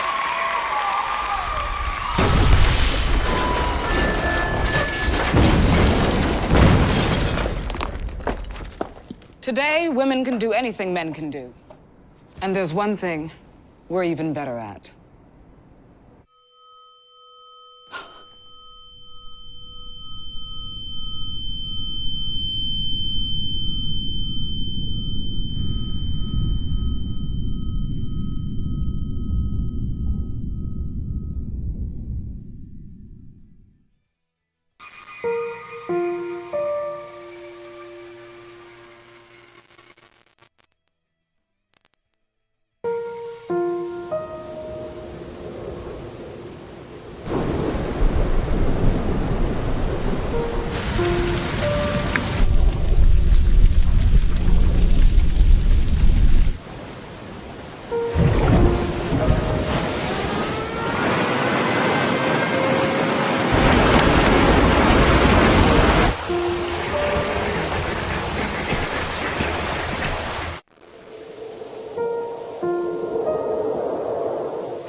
Don't wait. Communicate. Make your emergency plan today. Hey, look, it's those guys. What's up? What's happening today? Let's do those pearly whites, man. Yeah! The boys, check it out.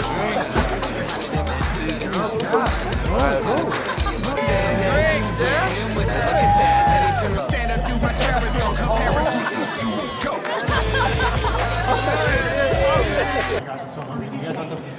Ooh, cute. Are you good to drive? I'm fine. Hey girl, what's the sound? What's the name? What's good? What's up? How many did you have? I should be fine. You should be. Sir, go and step out of the vehicle for me. Yes, sir.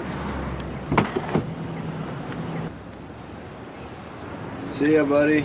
Today, Sean's got a hearing. We'll see how it goes. Good luck. So turns out, buzz driving and drunk driving, they're the same thing, and it costs around $10,000. So not worth it. Morning, Gary. We are GetSchooled.com. You want a college education, don't you? You know you do. Yeah, but I don't know where to start. That's why we're here. We're free, handsome, I think we're breathtaking, and here to guide you through every step of the way, starting with attendance. Gary, financial aid forms. Biology homework, G. I got this. Is that Bran?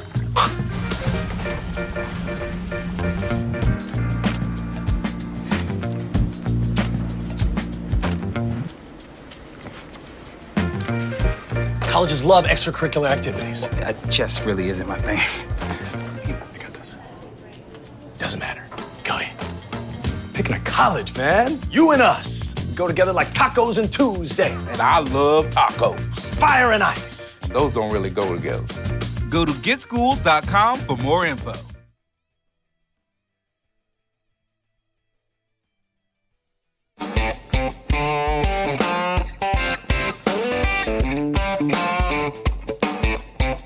This is the Bill Press Show. 26 minutes after the hour, Jonathan Swan from The Hill joins us at the half hour. Jeremy Herb here from Politico. So we're talking Defense Department and really a little State Department mixed in with it because they both impact foreign policy, obviously. Mike Rogers, I used to see him often at CNN because he's been a CNN contributor, former head of the House Intelligence Committee, and close to Chris Christie, and had signed on as one of Donald Trump's team, a member of his team, and appeared to be headed for CIA director. What happened? Well, he's gone. He was part of the Christie purge. He announced yesterday he was resigning from the transition team. And this pushed off the ledge. I mean, that sounds like what actually happened, and was kind of the first domino yesterday of what emerged as a transition team that was in chaos. But he was also, again, that bridge to the traditional national security Republican apparatus. They saw him as like a person who would be a guiding light, especially there are folks who are nervous about Flynn and some of the other people who could wind up in there, and they saw Mike Rogers as a kind of guidepost. Now that he's gone, that's all up in the air about who's going to wind up as CIA director. Flynn is certainly in line for a job like National Security Advisor or maybe something else. So it's one more interesting development in this whole transition saga. Elliot Cohen, who was a former State Department official under George W. Bush, leaving Trump Tower yesterday after he went up to have his little interview, and he came outside and told reporters that his recommendation was stay away. And he had initially said young people should go in, and he rescinded that idea after his conversations.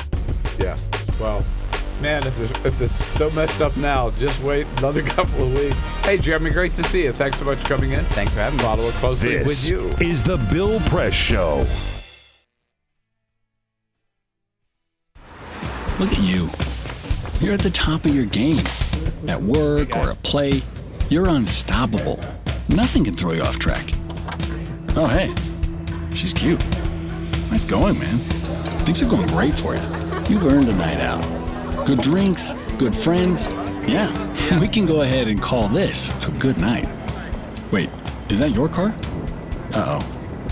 Not smart. Yeah, I saw that coming. Say goodbye to her. Ouch, that'll hurt your bank account. You're looking at around 10 grand in fines, legal fees, and increased insurance rates. I hope you like eating frozen dinners. Alone. Let's try this again. Smart move. Because buzz driving is drunk driving.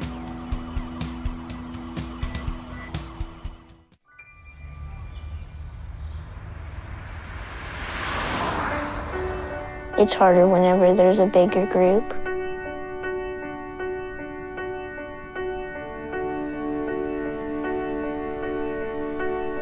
Pretty much a good day for me would be people leaving their hands off of me.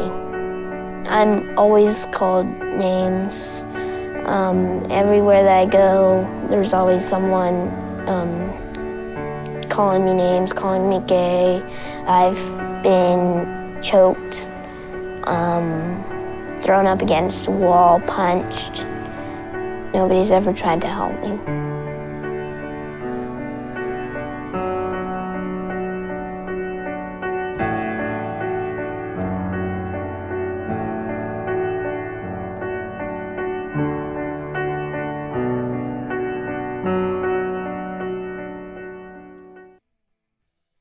adventure can be found anywhere, but the best place to start is in the forest. I spy something beginning with S. Snow. No. Snow-covered trees. Nothing to do with snow. Head outside to discover incredible animals and beautiful plants that come together to create an unforgettable adventure. Wow. So grab your loved ones. Don't even. And explore a world of possibilities. Come on, this way. Visit discovertheforest.org to find the closest forest or park to you. Being prepared is a part of who you are. But it's especially important in the case of a disaster. Be informed about possible emergencies in your area. Make a plan that covers where you'll go in an emergency. Build a kit with the things you need to survive.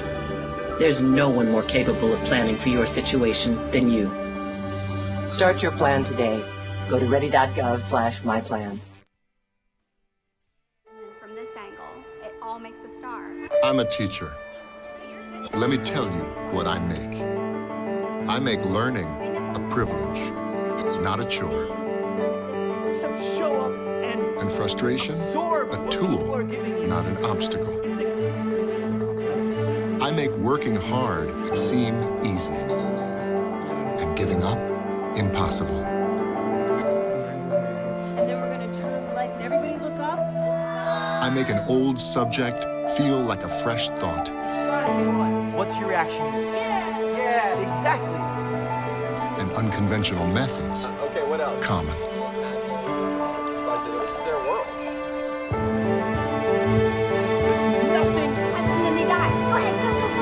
I'm a teacher. I make more.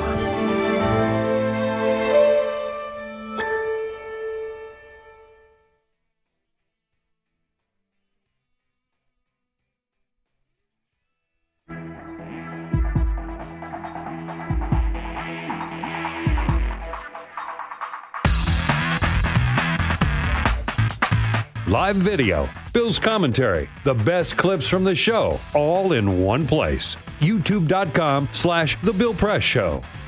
Hey, you bet it is. 33 minutes after the hour now here on a big Wednesday, November 16. It is the Bill Press Show. Glad that you are a part of it. Thanks so much for climbing on board here as we reach out to you coast to coast on your local progressive talk radio station. And on Free Speech TV. And, it is, here we are, middle of November. It is getting a little chilly. It is time to start thinking about keeping warm, particularly keeping your neck warm, particularly I'm wearing a beautiful scarf. I've got one on today. I know you're wondering, where did that beautiful scarf come from? I was just wondering, where did that beautiful scarf come from? I'm going to tell you. If you check out our website at BillPressShow.com, you will see a link there to Carol Press scarves. And they're all hand-woven, rayon chenille or bamboo. Beautiful, lots of different colors and designs to choose from. Go to the website, pick one out for you and somebody you love, and get in touch with Carol. You're in business, and you'll look as good as I do. Jonathan Swan looks almost as good as I do all the time. Hello, Jonathan from the Hill. I'm going to open up the libel laws and sue you for condemning my appearance in such a fashion. I was just saying almost. I look Oh. fantastic this morning. What are you talking about? No, you need a little color here. Oh boy. Oh my. Get ready. Bill, are you okay there? Yeah, I'm fine. All right. What are you doing? You're you're giving me a scarf. Okay. I was just trying to think. Oh, that's nice. He's loaning you a scarf. Okay. Loaning. Whichever color He's gonna goes take with it your back. Is this for your video audience, is it? Oh, no, the radio. Talker TV? These are People so can't beautiful. see this They on the shine radio. right through the radio. Okay, They do. all right. Now, Jonathan, you have been, we're glad to see you for always, but particularly today, you've been right on top of the Steve Bannon mess, controversy, whatever, one of the first two appointments by President-elect Donald Trump. And it made its way all the way to the Senate floor yesterday. Leader Harry Reid demanding that Donald Trump rescind. Here he is. If Trump is serious about seeking unity, the first thing he should do is rescind his appointment with Steve Bannon. Rescind it. Don't do it. Don't do it. And even Glenn Beck, right, a person that we normally would not agree with, was on with Anderson Cooper on CNN last night. Glenn Beck. Here's a guy who is taking his platform and saying, I'm going to give the alt-right a voice in this country. Anderson, I would never do that. You would never do that. CNN would never do that. We would never do that, ever. No responsible person would. So who is Steve Bannon, first of all, if most people may not know? Steve Bannon is was the chairman of Breitbart News, which is a right-wing populist nationalist website that was very pro-Trump. He's got a pretty interesting history. He calls it the home of the alt-right. Well, he has said that once. Yeah. It's not disputable that they have a huge audience that identifies with the alt-right. Some of their columnists openly, like Milo Yiannopoulos, openly identifies with the alt-right. Steve Bannon has a pretty interesting history. Well, what has Milo been saying on Twitter? Oh, right, he's banned from Twitter, so who cares? Milo is doing a college tour. No, Milo Yiannopoulos is doing his thing, and he's still got a crowd, but he's not on Twitter anymore. He was banned from Twitter. This is true. But so Steve Bannon, Navy veteran, Goldman Sachs guy, went to Hollywood, made a lot of sort of conservative films, was obsessed with Reagan, made a lot of money actually through Seinfeld. Every time you watch an episode of Seinfeld, a little penny drops into Steve Bannon's bank account. So the left wing people who are watching Seinfeld are funding Steve Bannon. But Steve Bannon is really sees himself as at the vanguard of a global nationalist movement to overthrow the people he describes as the globalist elites. So he's actually a big fan of Bernie Sanders, which really comes down to trade, actually, because he is vehemently against these trade deals. And so the funny thing about this election process is Bannon it's not so much, you shouldn't view him as a Republican. You shouldn't view him as someone who would have supported the Republican candidate no matter what. He really wants to break down the two-party system. Right. And he's very much anti-Republican establishment, correct? Oh, vehemently. I know that he supported Paul Ryan's opponent. He thought that Paul Ryan should not be re-elected speaker. Didn't want him It goes as speaker. much deeper than that, Bill. I mean, I broke a story a few months ago where I got leaked internal Breitbart emails. A few weeks after Paul Ryan became speaker, Steve Bannon gave internal directions for his staff to destroy him. Oh, really? He sees Paul Ryan as indistinguishable from Hillary Clinton. He sees him as part of a globalist elite cabal who want to bring about one world government and destroy American sovereignty through open borders and open trade. And I know that sounds hyperbolic, but that is what he thinks. Okay. Because it does sound hyperbolic, but... So what does it say that Donald Trump names him as his consigliere? Well, I think it's completely unsurprising. I mean, this is Donald Trump's worldview and Steve Bannon's worldview, to the extent that Donald Trump, we've seen his worldview expressed through this campaign. It's changed over the years. It's perfectly aligned. I mean, really? Breitbart's vision of the world and Donald Trump's vision of the world are not particularly different. And Steve Bannon has been a power center inside the Trump campaign. I mean, everyone called Kellyanne Conway the campaign manager, and that's fine, and she obviously was a very important figure in the campaign. But really what she was Donald Trump's face on TV. She was the warm face on TV.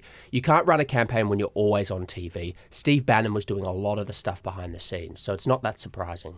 Whoa. And so the people in Washington, and I talked to a lot of them, I went to a party Sunday night, and this is what the whole conversation was about. It's not as bad as we thought because Reince Priebus is chief of staff, so Donald Trump, has basically defanged himself, and he's just showing that he's going to be like the kinder, gentler Donald Trump in the White House. I don't want to dump on Politico, but I'm going to dump on Politico. Yeah. Let me dump on Politico. Some of the stuff in Playbook has been this. It's almost like, I don't know if it's wishful thinking or whatever it is, but it's this sort of, they came out and said, Donald Trump's filling his, transition team with establishment people, there's lobbyists and he's got rights. This is missing the point. It really, really missing the point. We're going to see something quite profound happening here in Washington. And if anyone thinks that Reince Priebus is the power center over Steve Bannon, they're living in a universe that I don't understand, having spoken a lot to the inner circle. Right. Reince will be doing day-to-day management. Steve Bannon will be doing big picture strategy. He will be really in charge. And the idea that this is going to be this, gentle establishment administration, perfectly normal with just this Working celebrity together guy. with everything, This is yeah. fantasy. It's Yeah. complete fantasy. Well, what is Breitbart? Bannon. What does that indicate in terms of Trump's relations with Congress? I mean, that is the establishment. You can't get more establishment than Mitch McConnell and Paul Ryan. No. Well, it's interesting. It's going to be. I mean, you got to remember this under Steve Bannon. So internal conference calls at Breitbart, Steve Bannon would refer to Paul Ryan as the enemy.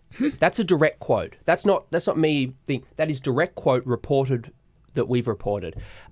Steve Bannon sent his reporters during the Paul Ryan primaries out to Paul Ryan's house, and they wrote a story criticizing him for being a hypocrite for having a, quote, border wall around his house, which was a fence, and not fully supporting Donald Trump's border wall.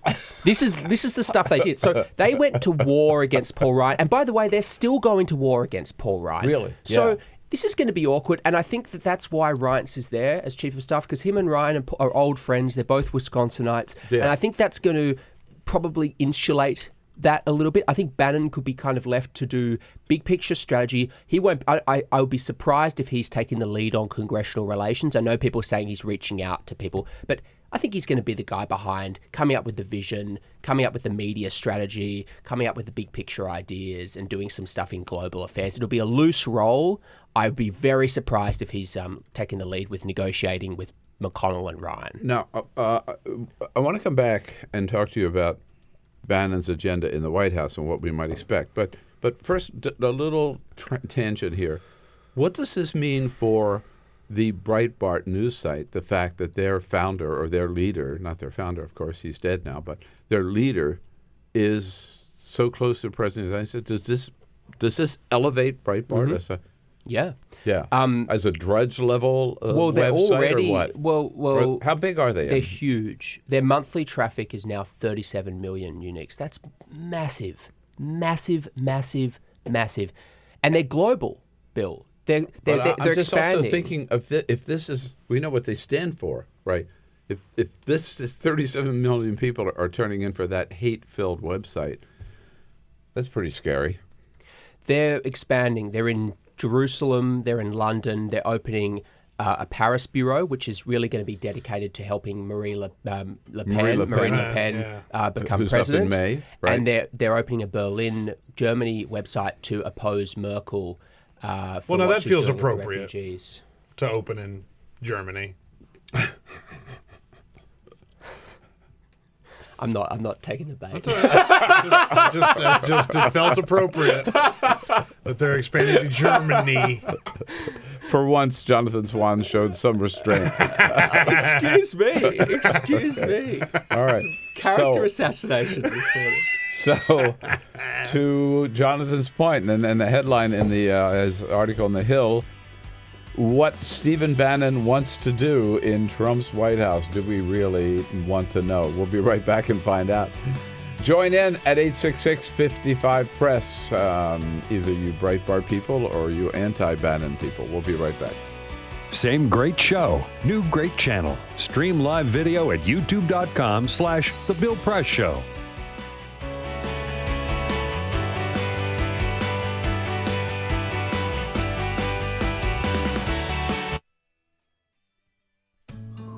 You wouldn't let money just blow out of your house. So when your AC or heater is on, make sure the doors, windows, and fireplace flue are shut tight. If you're headed out, turn down the AC or lower the heat by 10 degrees. And always keep your water heater set at 120. A little bit of common sense goes a long way. Get more great tips at energysaver.gov. So, I'm kind of new here, but I've noticed a trend. My human does this funny thing where she goes around and gets all my toys, and then she hides them in that basket by the door. But it's always the same basket, and it's always in the same place. And then she acts so surprised when I find them, but, she's putting them in the same basket. Again. It's like, hello?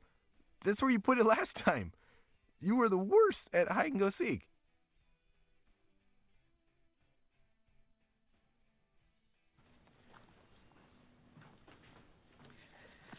All right. I know this isn't any fun to talk about, but we should. Okay. So who's going to do what? I'll pack the dead batteries. Great. I'll only put what I don't need into a duffel bag. Perfect. That's totally unhelpful. No problem. Meanwhile, I will try to comfort everyone by speaking in a calm voice. And I'll try to get the generator going without any gas. Oh, let's not forget the cell phones, which probably won't work. Right. And who is going to handle supplies? I can forget to do a list for us. Thanks, pal. Well, I think we couldn't be any less prepared. I'm proud of you guys. Talk to your kids about who to call, where to meet, what to pack. Visit ready.gov/kids for tips and information. It's on us to stop sexual assault. To get in the way before it happens. To get a friend home safe. And to not blame the victim. It's on us. To look out for each other. To not look the other way. It's on us to stand up. To step in. To take responsibility. It's on us, all of us, to stop sexual assault. Learn how and take the pledge at itsonus.org.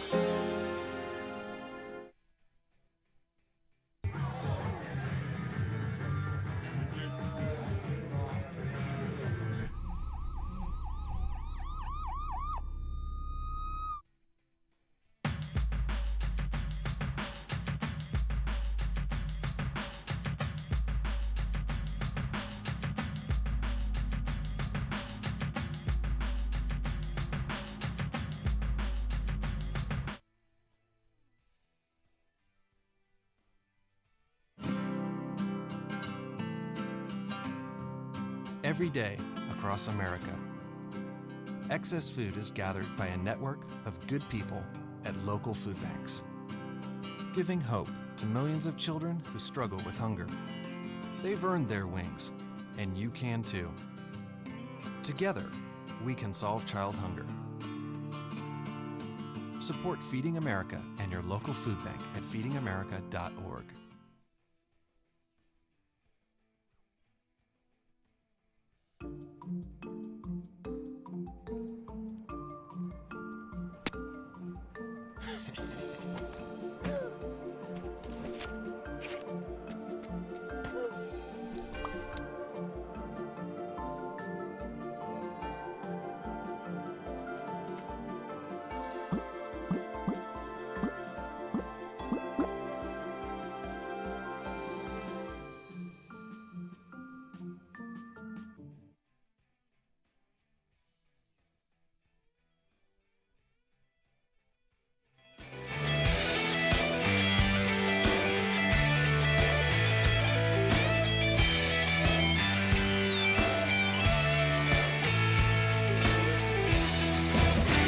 "11 minutes before the top of the hour now. Senator Jeff Merkley from Oregon here at the top of the next hour.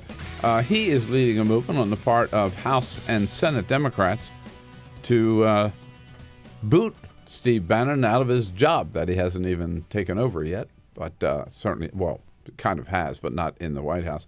So, Jonathan, what does Steve Bannon want to do in the Trump White House? Do we know?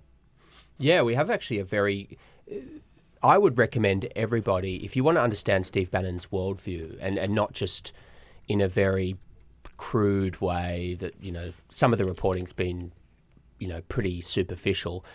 BuzzFeed published a transcript, first time it's ever been published, of a speech that he gave at the Vatican in 2014. And I encourage all of your listeners... Bannon at the Vatican. It's a 50-minute speech, and it's a question and answer. And he outlines his worldview in extraordinary detail. And you really get a sense of it is not conservative in any fashion. There's actually a lot of anger at corporatists, as he describes them.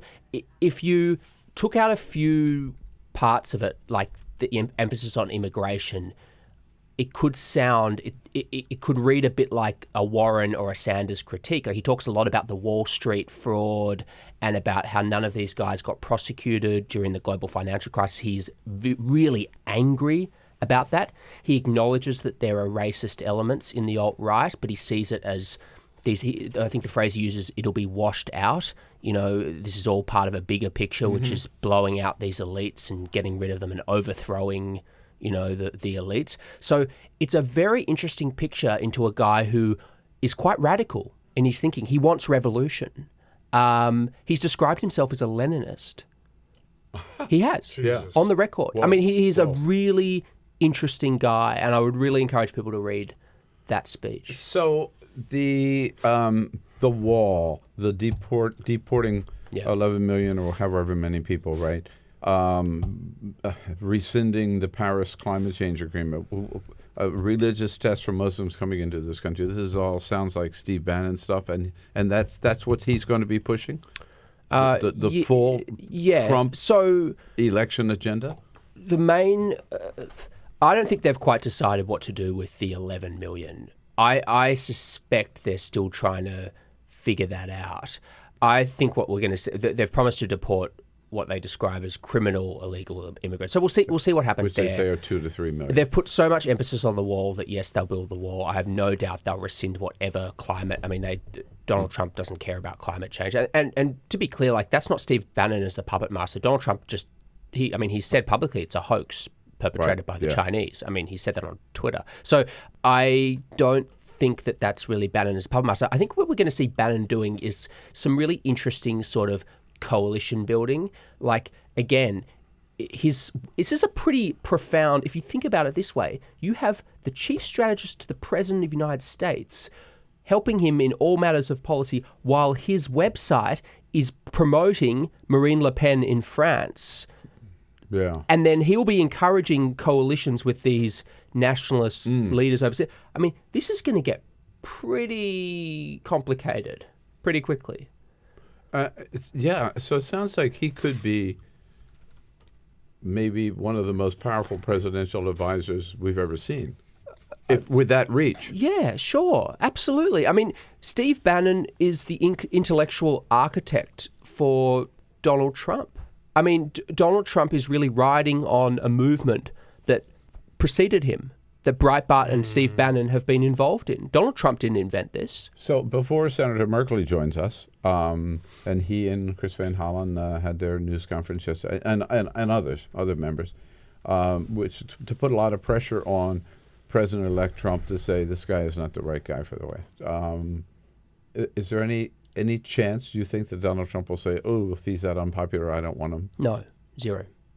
And the proof of that is that this stuff has already been litigated. So why did President Obama take a pass on when he had a chance to criticize him on Tuesday? Because I think President Obama, from what I understand, is so indebted to George W. Bush and what he did in the transition that he feels he has to bend over backwards to be gracious and do the same for Donald Trump.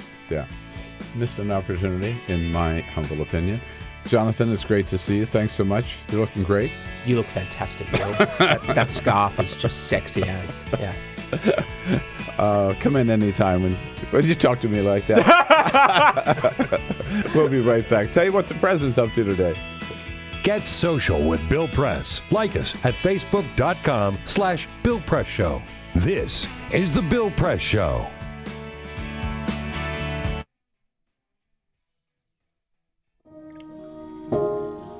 This is the story of a boy who didn't talk for a long time. The boy liked things to always be the same. Any changes would scare and upset him. The unknown was an unfriendly place. The boy was very sensitive to lights and sounds. So he built secret hiding places where they couldn't get in. The boy didn't like looking people in the eye. He wasn't trying to be mean, it just made him feel uncomfortable. Sometimes he would flap his arms again and again. One day I found out I have something called autism. My family got me help. Slowly, I found my voice and learned all the ways I could live with it better. Early intervention can make a lifetime of difference. Learn the signs at autismspeaks.org.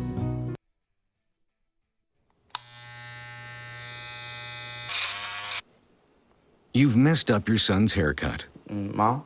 Do you A, try to fix it? Like it never happened. B, work with what you got? Or C, show solidarity? Thank you, baby. As a parent, there are no perfect answers. But you don't have to be perfect to be a perfect parent. Thousands of teens in foster care will love you just the same. Fancy pants peanut butter? A big screen television? You haven't even bought a sofa yet. A motorcycle? When your father finds out, he's gonna flip his shoes with 2 buckles? What do you even need 2 buckles for? Mr. Big Shot, buying whiskey shots for everybody in the bar. From the looks of it, I'd say nobody even remembers. Feed the pig. Your daughter just had her first breakup. Do you A, put yourself in her shoes? B, console her? Don't worry, sweetie. This is gonna happen a lot. Or C, find her a new boyfriend? Nice, single boys. That was weird. As a parent, there are no perfect answers. But you don't have to be perfect to be a perfect parent. Thousands of teens in foster care will love you just the same. Hey, Hard, what's this? That's my resignation letter. You're resigning. Why? Because you're constantly ignoring me. You're half as active as you used to be, and you get stuff like this. You've been putting me under a lot of pressure lately. That's why I'm ready to quit. I forgot. I'll do better. Please, don't quit on me. Okay. But remember, it's not what you say. It's what you do. Listen to your heart. Don't let it quit on you. Let's go for a walk. Uncontrolled high blood pressure could lead to a stroke, heart attack, or death. Get yours to a healthy range before it's too late.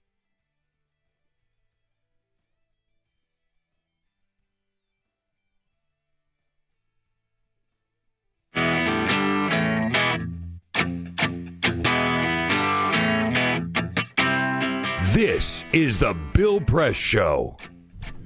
All right, President Obama, he is finishing up his little visit to Greece today. In the afternoon, he will be giving a speech at a cultural center there. And then later in the afternoon, he leaves Athens en route to Berlin, Germany, where, of course, he will be greeted by our ambassador to Germany, John Emerson, a good friend of mine from my Los Angeles days. When we come back, another good friend, Senator Jeff Merkley, great senator from the state of Oregon, will be here leading a charge in the United States Senate to convince Donald Trump that Steve Bannon is not good for this country and he ought to rescind his appointment. This is the Bill Press Show.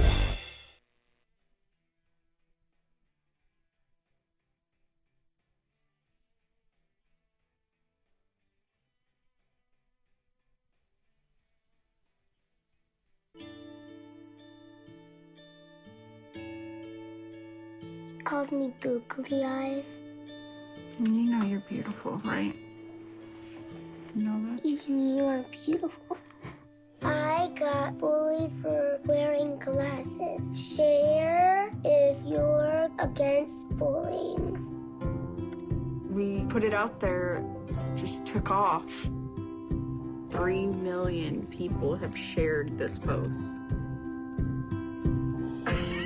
Don't let bullies get you down. I stand with you. Our whole family's wearing glasses. I wear glasses and I'm proud. I even have the army on my team. All the kind comments brought my child joy. I don't feel thank you is enough. Thanks.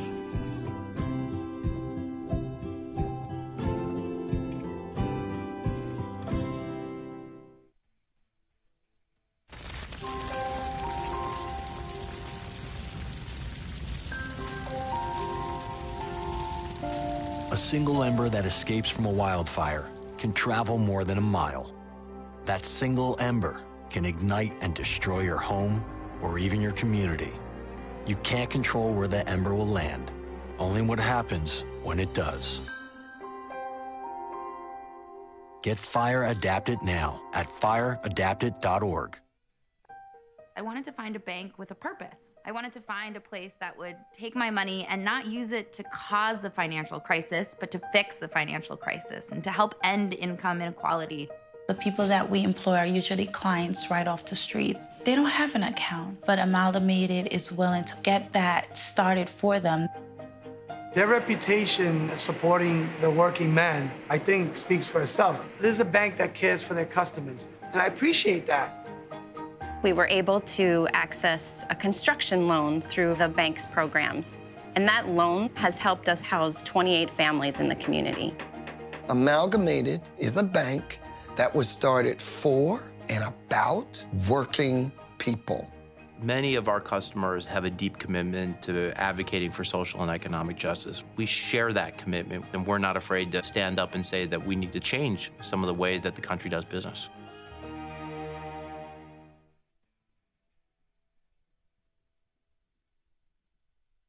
I grew up in the housing projects of Cleveland. I didn't even know that life could be any better than it was. Education for me has been a way to get away from the agony of what was normal life. I want to be able to impact the community, not just look back on where I came from, but to reach back to where I came from and pull some people up with me. My name is David, and I am your dividend.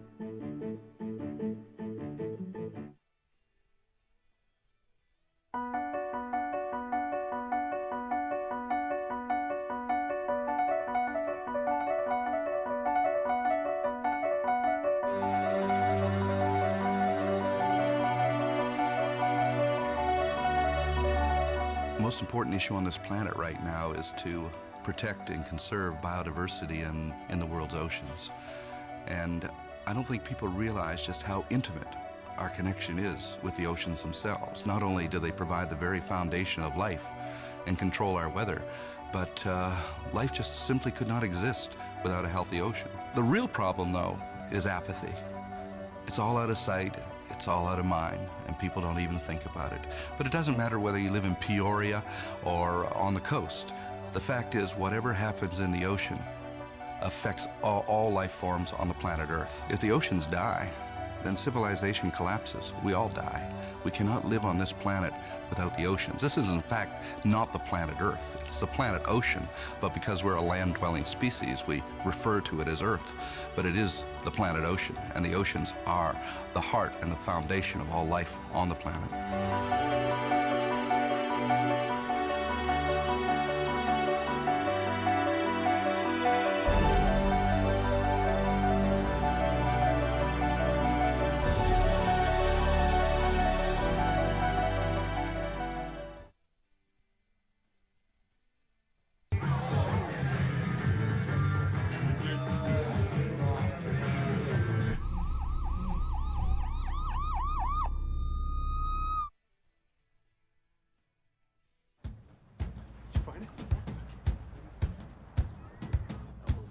Taught him how to hit a baseball.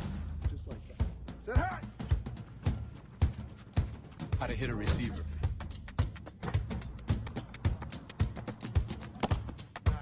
The strike zone. The net. You taught him how to hit the upper corner.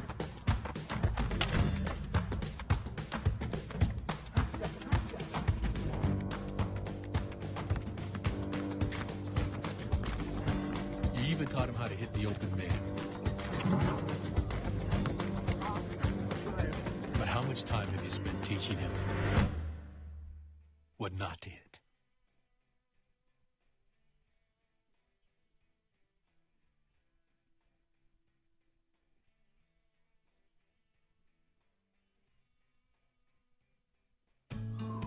You wouldn't let money just blow out of your house.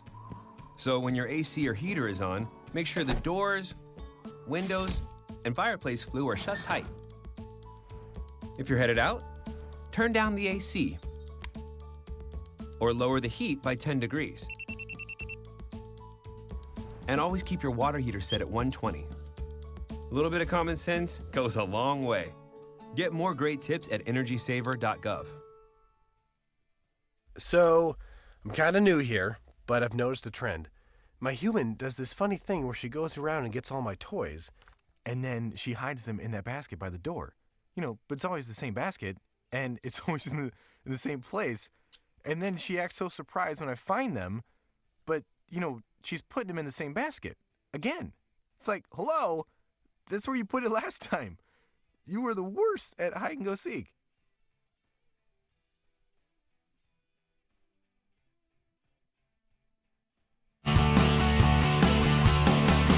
Broadcasting around the nation, on your radio, on your TV, and online. This is The Bill Press Show. Turmoil at Trump Tower. Yes, we've heard all about it. Mike Rogers thrown out because he was too close to Chris Christie. The hardliners have taken over, but it doesn't look like they can make up their mind, and it is just chaos. Boy, you might think this team was not ready to lead the country. Yeah, we told you so. What do you say, everybody? Great to see you. It is the Bill Press Show. That's me. And on this Wednesday, November 16, we're so happy to join you coast to coast on your local progressive talk radio station, wherever you happen to be in this great land of ours. And we are looking at you also on Free Speech TV. Good to have you with us on the tube and on our video stream, youtube.com/The Bill Press Show. We've got the entire team here today, Peter Ogburn and Jamie Benson. Here we go. Hey, good morning. Ray Rogers, ready for your calls because, this is a participatory program, two-way street. We'll tell you what's going on. You tell us what it means to you. Give us a call at 866-55-PRESS, and we're looking at you thanks to our good friend and member of the team, Cyprian Bolding, our videographer. The big news in Washington is still a lot of controversy over the appointment of Steve Bannon by President-elect Trump, Steve Bannon as his chief strategist in the White House, given his record at Breitbart News. A strong effort in the United States Senate yesterday to maybe build up enough public pressure to get a change in that thought of Donald Trump's. And that effort led by Senator Jeff Merkley from Oregon, who is kind enough to join us in studio this morning. Senator, busy days, so it's good of you to take some time out. You're welcome. Good nice to be here. to see you. How are things in the great Republic of Oregon? Huh? Oh, Oregon's just the most terrific place in the world. It is. I mean, next to California, Oregon's about as good as you can get.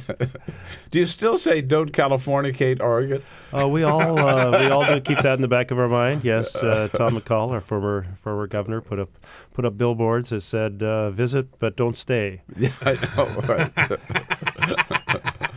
Well, I want you to know with our family in Bend, that's all we do, Carol and I. We go out and we visit, don't stay. But we love being in that state. Well, we're glad you're coming to visit. So what prompted you to take a stand and organize some of your colleagues take a stand against Steve Bannon? Oh, my goodness. Throughout the campaign, Donald Trump was attacking different parts of our country, attacking Hispanics and African Americans and veterans and gold-starred families and individuals with disabilities and women. The list goes on and on. It was division, divide, and denigrate. And I think we all hoped that given that he had won election, that there would be, as he assumes the mantle of leadership, a new Donald Trump. One who actually sees the power and strength of diversity in America and sets aside the strategy of hate and division.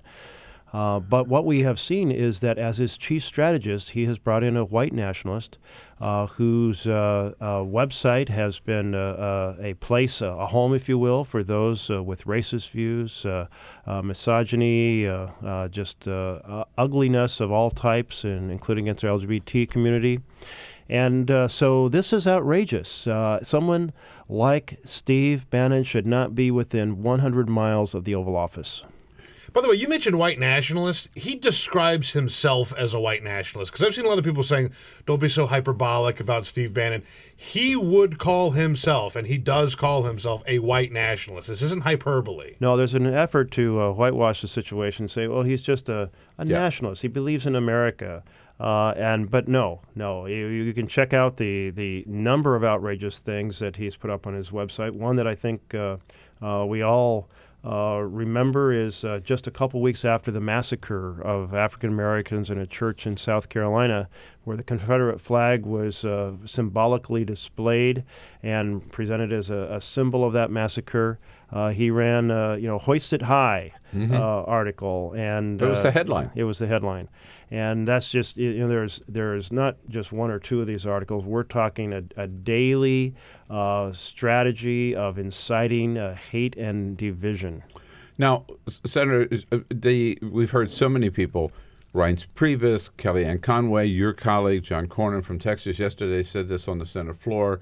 Well, look, any new president has the right to name whomever he wants as his. That comes with the territory. You get to name your cabinet. You get to name your White House staff. Why shouldn't Donald Trump?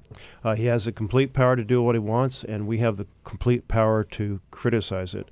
When a leader is way off track and the values they're displaying are so at odds with the values of America, equality and opportunity for all, justice for all, when promoting someone into the inner circle who doesn't share those values, the rest of us not only have the right to speak out, we have the responsibility to speak out. He, of course, would not require Senate confirmation. No, Correct? that's correct. Yeah. No, we have no ability to bring that debate to the floor. Right. So, in effect, what do you hope to be able to accomplish? How do you'd like to see Steve Bannon not in the White House? How do you think you can pull that off? Not only don't want Steve Bannon in the White House, we don't want anyone who brings his strategy of hate and division. And I really want Donald Trump to pause for a moment and say, is this the way I want to kick off my administration? By making my closest advisor, my muse, if you will, someone who hates the LGBT world, who hates African Americans, who attacks Jews, who attacks Hispanics. Is this really the foundation on which I'm going to be a president for all of America? Someone has to stand up and say, stop, you're way off track, you're just getting started, rethink this. And that's the message that I think so many Americans want us to say. And here's part of the reason why. Following his election, there have been thousands of attacks, cases of bullying, verbal abuse, physical abuse, based on people who say, hey, I'm free now to think, I guess, act out on my darkest impulses because I've got a president who mouthed all these forms of prejudice during this campaign.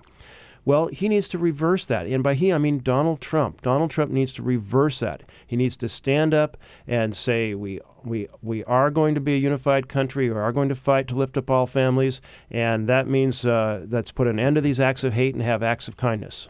You, I want to point out, were joined yesterday at your news conference by Senator Debbie Stabenow, Senator Mazie Hirono, Senator-elect Chris Van Hollen from Maryland, and I'm sure Senator Harry Reid spoke on the floor.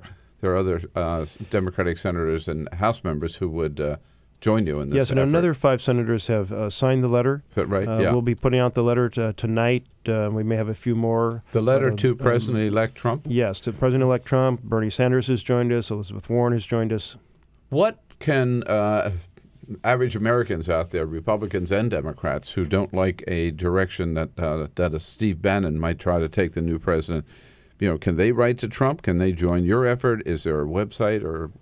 They should call their House member and call their Senate member and say, in whatever form you can, whether it's public or whether it's calling up the president-elect, let him and his team know this is beyond the bounds. It's just wrong, just simply wrong. Reverse it. And to those who say, so I've heard two kind of responses in defense of Steve Bannon. Well, there are those who also say, gee, he's really a nice guy. You just don't know him. I'm not willing to believe that. But one is president has a right to appoint anybody he wants. The other is, yeah, this is what the website says, but that's not what Steve Bannon says. He's just the head of the website. the website is the articles are written by other people, not by Yeah, him. it's absurd. If you see what former staff members have said, his strategy and his desire to host a site and promote these views. Right. So I mean, yeah, again, he is the website. He is the website. Right. Senator, I want to ask about a couple of other issues that are going. Today, they're in the Senate. An election for new leadership of the Senate. Who do we expect to be the new Senate leader? Well, assuming Mitch McConnell will be the new Senate leader. I'm sorry, among the Democrats, right? Among the Democrats, yes. Chuck Schumer will be elected. We have basically a unanimous caucus believing he's really the right person to take us forward. Right. And that takes effect, the beginning of the year? Yes. Yes. Right. Mm-hmm. And the rest of the leadership team, do we know? Will that be decided today? It'll be decided today. I don't expect to see any big changes. I think everyone in our leadership team has been very valued, has contributed a great deal. We don't have deep, profound tensions that have to be resolved. There's been a lot of talk about, given his remarkable performance in the Democratic primary, that Bernie Sanders should have a more prominent role among Democrats in the Senate coming up. Do you see that happening? Would you agree with that? Oh, I absolutely agree with that.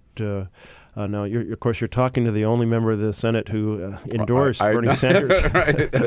So you're talking to another Bernie Sanders supporter here. So right. I have so much respect for Bernie. He speaks the truth. He speaks it articulately and forcefully, powerfully, and it resonated deeply. And I think we should all pay a lot of attention to that. And so he certainly, the Senate's small enough that there's multiple ways to be influential without titles. But I'm sure right now he and Chuck Schumer are working out an appropriate way to make sure his voice is very, very prominent in our team. And if the Democrats have been able to hold on to the Senate, which we certainly had hoped would happen, there might even have been a chairmanship for Bernie Sanders. Oh, there certainly would have been, and depending on how the seats got jostled, that might have even included health and education, which I think would be a wonderful fit. I want to ask you a question that I get asked all the time, Senator, as a Sanders supporter. Do you believe that if Bernie had been our nominee, would Bernie have won this election? Well, so I don't. I mean, the truth is, I really don't know. Because there's so many things that unfold that you don't expect in any campaign. But what I can tell you is that his message mobilized tremendous grassroots energy, and that tremendous grassroots energy is extraordinarily valuable in a campaign. You can have the best turnout mechanism in terms of deployed staff, call rooms, nicely printed pamphlets, and so forth. But if you don't have that kind of energy, you fall short. Right. And that could have, I agree with you, we don't really know, but that could have made the difference in areas where he had tremendous appeal, Michigan, Wisconsin, and Pennsylvania. Yes, no, certainly. And I'll tell you what else. One of the issues that affected those states profoundly was TPP and the Trans-Pacific Partnership. And for many of us, it's blatantly obvious that if you hand your competitor an enormous economic advantage in the cost of production by saying you can pay lower wages, wages a tenth of ours, you can pay lower costs for environmental equipment, and so forth, that your opponent's going to outcompete you because their costs of production are lower, and therefore they are going to be the manufacturer and you're going to go out of business. So this is obvious. We've seen this across America, and during the campaign, Carrier heating equipment is going to Mexico. By the way, I'm replacing my furnace. I will not be buying a Carrier furnace. I'm going to buy something made in America. But the choices get fewer.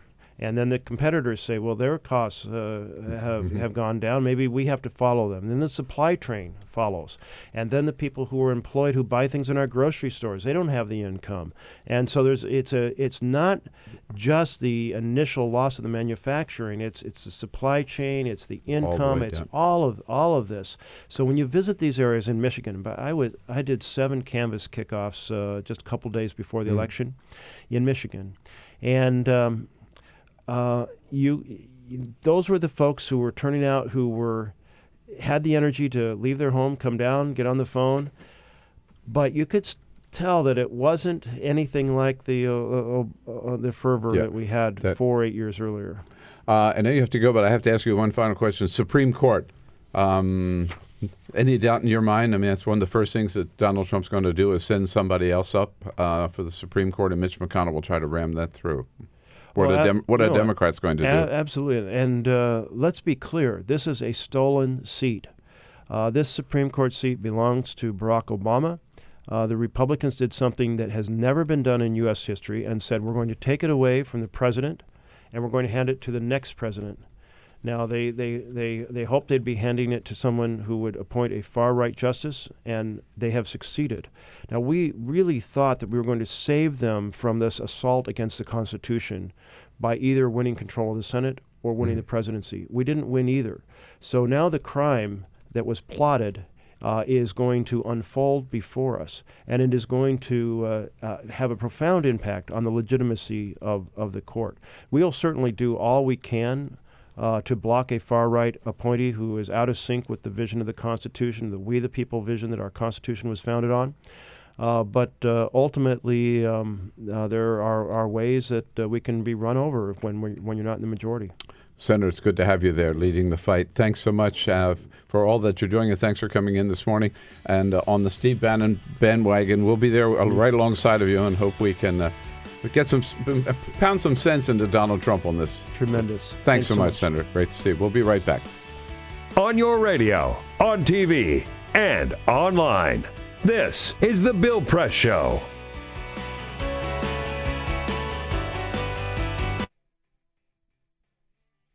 It takes less than 1 minute to find out if you may have prediabetes.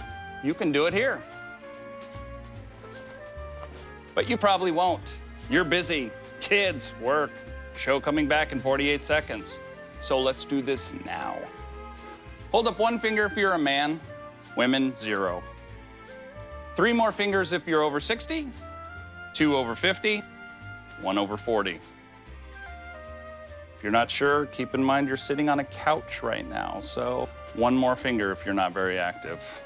1 finger if yes, 0 if no. 1 yes, 0 no. Next, find the body type that looks most like you and hold up that many fingers while I look around awkwardly. And that's it. If you're holding up 5 fingers or more, you probably have prediabetes. Sorry to be so blunt, but hey, you're busy. Just go to the site.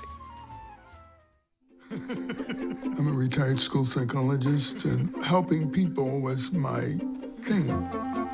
I was very independent and thought I could take care of myself.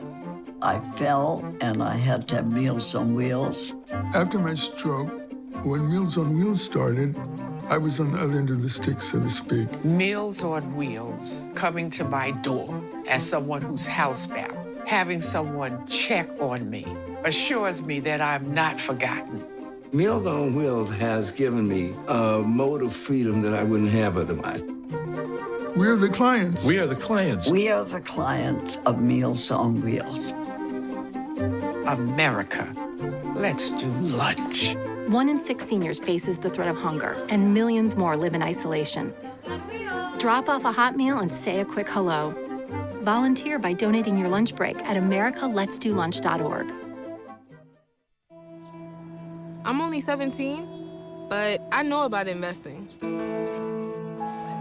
Believe in something, buy shares in it, watch it grow. So, what if you could invest in the future? The future of kids, like a stock. Not the kind of stock that's about making money, but a stock for social change. A whole new kind of investment called Better Futures. When you invest, it helps kids go to college. I could be one of the first college graduates from my family, the first philanthropist from my neighborhood. And if I'm the first, then maybe there's a second and a third. Believe in us, invest in us, watch us grow. My name is Sydney, and I'm your dividend.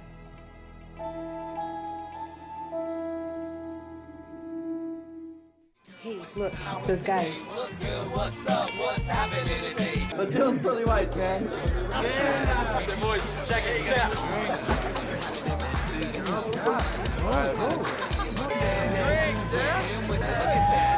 Stand up, do my cherish, don't compare us. Go!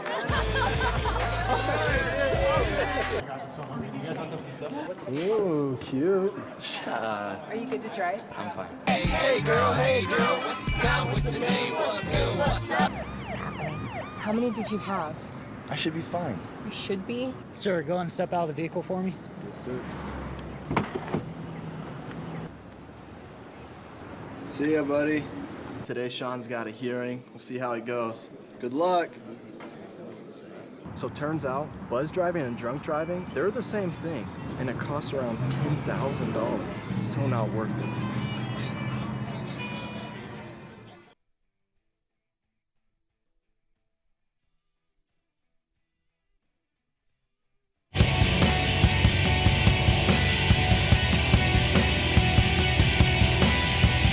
This is the Bill Press Show.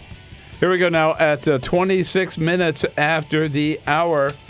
Indeed, talking with Senator Merkley there about the Steve Bannon effort. It was interesting yesterday that there were so many voices out, including those defending Steve Bannon. I was surprised to hear from Rand Paul, who certainly was no fan of Donald Trump's, but apparently knowing Steve Bannon and coming out and saying, hold your horses. I've met him. I don't think he's a caricature of any of these horrible things the left is bringing out about him. I don't believe him to be a racist. I don't believe him to be anyone who categorizes anybody based on their race or otherwise, or their religion. I think that that's a lot of just sour grapes. Let's give the guy a chance. Let's see how he performs. Yeah, well, that's what he can say. I think we know enough about Steve Bannon, and as Senator Merkley pointed out, just look at the website. That's all you got to do. Look at Breitbart, and you see who Steve Bannon is, and it is nothing but a hate-filled website, anti-immigrant, anti-Muslim, anti-LGBT, anti-women. It's just filled with hate, and that's the man that Donald Trump says he wants right alongside of him. And by the way, here's a voice that we haven't heard in a long time, and actually, it was kind of just nice to hear the voice. We've missed it, but George W. Bush came out of hiding yesterday. His first comments at all, and he was not a Trump supporter, on what happened. Now, look, I understand anger, and some people might have been angry when I was president. But anger shouldn't drive policy. What needs to drive policy is what's best for the people who are angry. God! You could hear that little laugh in his voice that he used to do. Right.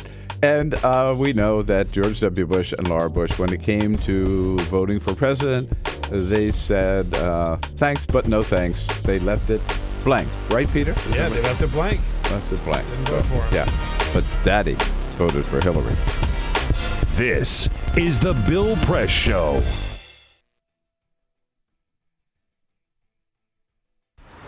Look at you. You're at the top of your game. At work or at play, you're unstoppable. Nothing can throw you off track. Oh, hey, she's cute. Nice going, man. Things are going great for you. You've earned a night out. Good drinks, good friends. Yeah, we can go ahead and call this a good night. Wait, is that your car? Uh-oh. Not smart. Yeah, I saw that coming. Say goodbye to her. Ouch, that'll hurt your bank account.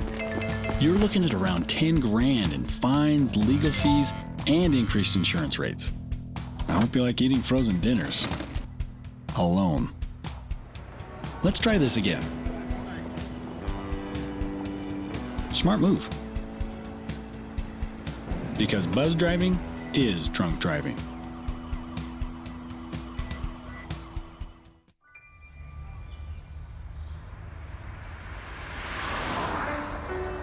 It's harder whenever there's a bigger group.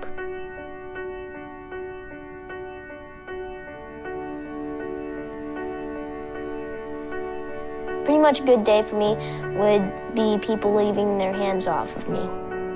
I'm always called names. Everywhere that I go, there's always someone calling me names, calling me gay.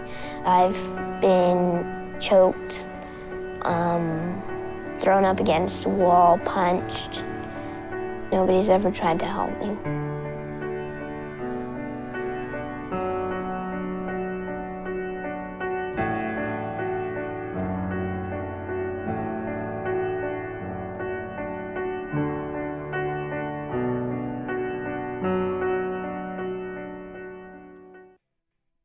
Adventure can be found anywhere, but the best place to start is in the forest. I spy something beginning with S. Snow? No. Snow-covered trees. Nothing to do with snow. Head outside to discover incredible animals and beautiful plants that come together to create an unforgettable adventure. Wow. So grab your loved ones. Don't even. And explore a world of possibilities. Come on, this way. Visit discovertheforest.org to find the closest forest or park to you.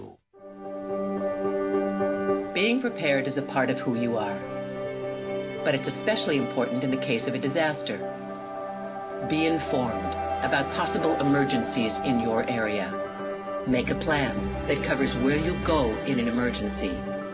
Build a kit with the things you need to survive. There's no one more capable of planning for your situation than you. Start your plan today. Go to ready.gov/myplan. I'm a teacher. Let me tell you what I make. I make learning a privilege, not a chore. And frustration, a tool, not an obstacle. I make working hard seem easy, and giving up impossible. And then we're going to turn on the lights and everybody look up. I make an old subject feel like a fresh thought. What's your reaction? Yeah, exactly. And unconventional methods Okay, what else? common. This is their world.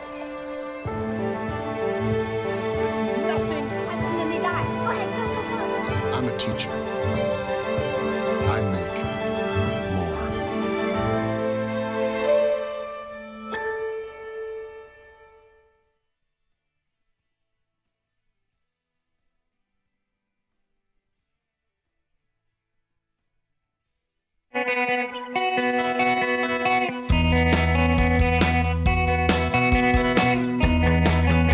Live video, Bill's commentary, the best clips from the show, all in one place. YouTube.com/The Bill Press Show. How about it? 8:33, well, 33 minutes after the hour, I'm sorry, I should say here. 8:32 on the East Coast, it just happens to be. It is the Bill Press Show, Wednesday, November 16. Good to see you. Thank you for joining us. Those of you listening on the radio, it's good to have you with us in Radio Land, and those of you watching on TV.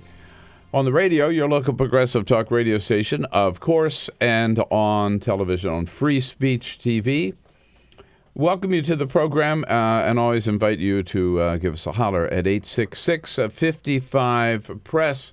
And yes, indeed, I know it's the first time of the year you see me wearing a scarf here in the studio, and that is a couple of reasons. Number one, it's getting a little chilly outside, and number two, it's time to start thinking about those holiday gifts, and none better than a hand-woven scarf by my wife, Carol Press, the artist of the family. This is just one of many, many different styles and colors that she's got to choose from.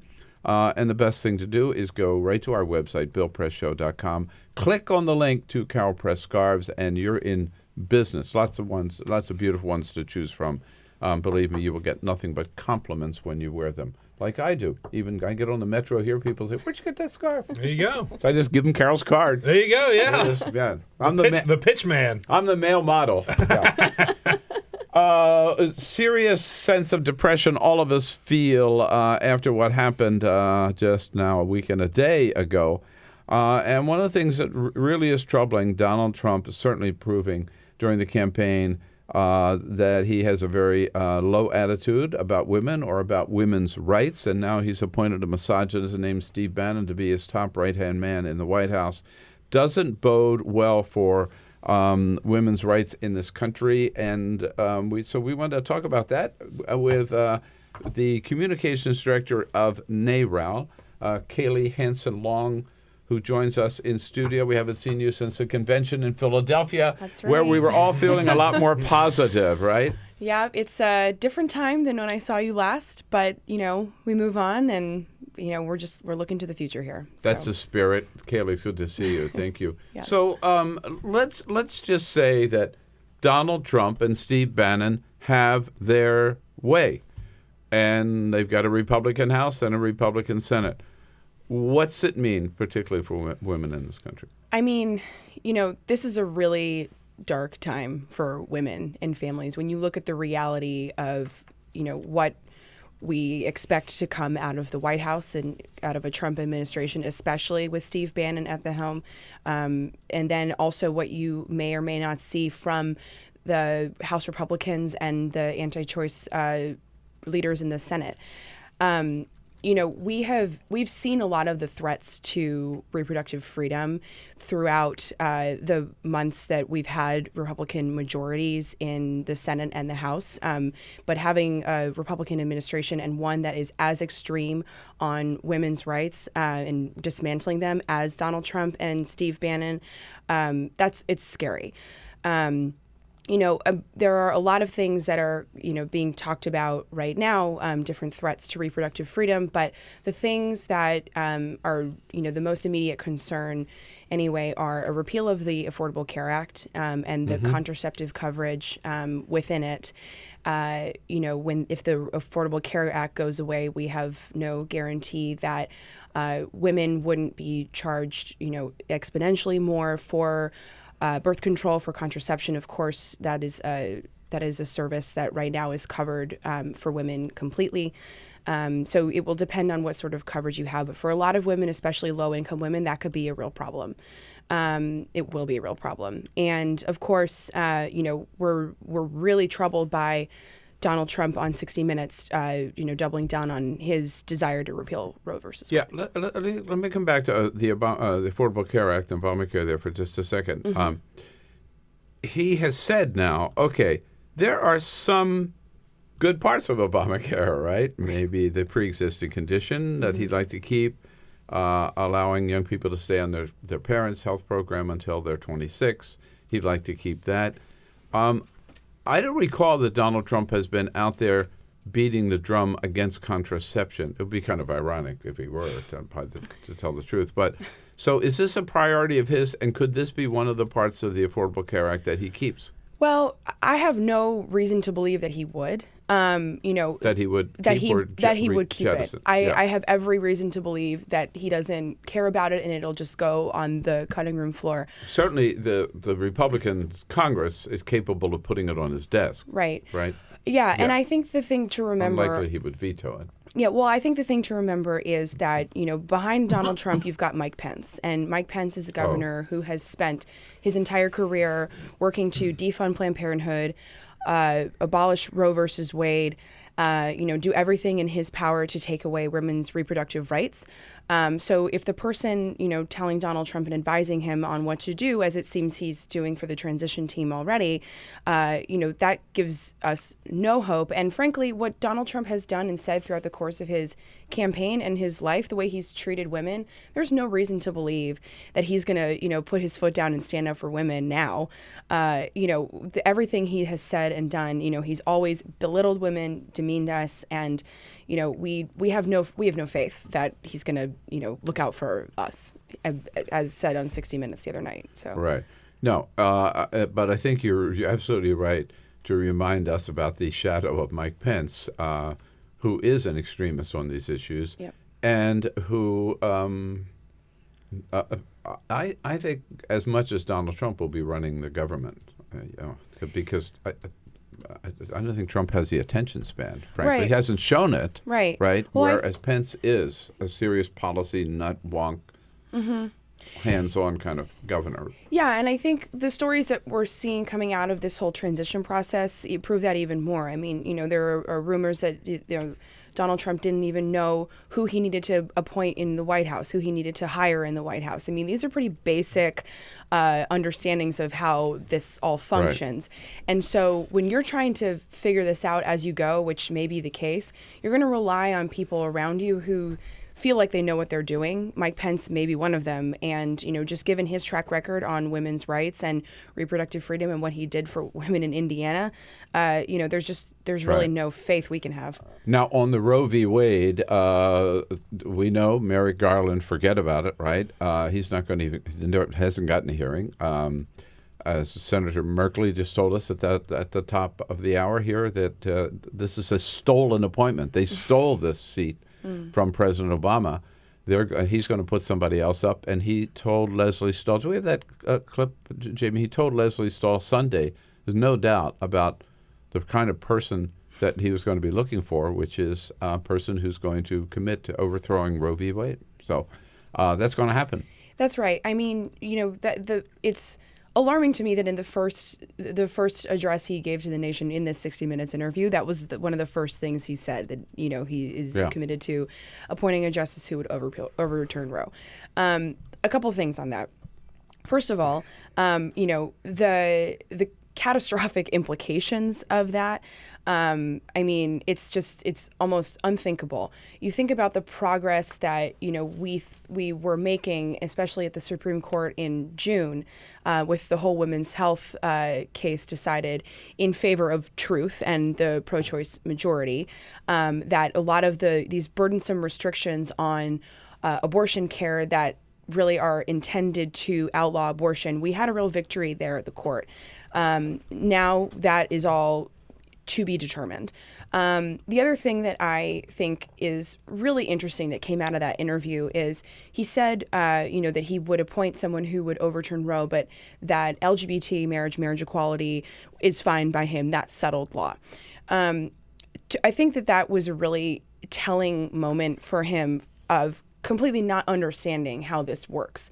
I mean, so many people... Yeah, Roe v. Wade is settled law, too. Of course. Roe v. Wade is settled law, and I would find it very hard to believe that you can really find a Supreme Court justice who would work to preserve marriage equality, at the same time, working to overturn Roe. That just isn't the trend of the conservative movement, obviously. And so for him to tell everyone it's going to be okay on marriage equality, I wouldn't believe that for a second either, especially given what you've seen a lot of his advisors say about the LGBT community as well. So it's a scary time. We don't know exactly what's going to happen, but given the campaign promises he's made and the people he has around him, we have a good guess. Then the question is, and let's get into that when we come back, whether Democrats will be in a position to block any such nominee, whether they'd be willing to use a filibuster to do so.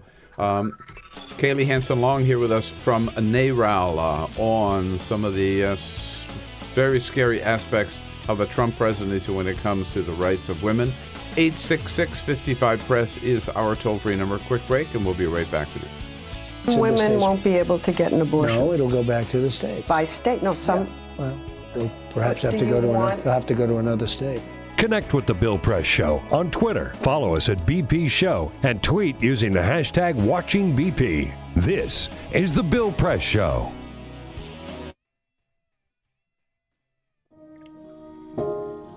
This is the story of a boy who didn't talk for a long time. The boy liked things to always be the same. Any changes would scare and upset him. The unknown was an unfriendly place.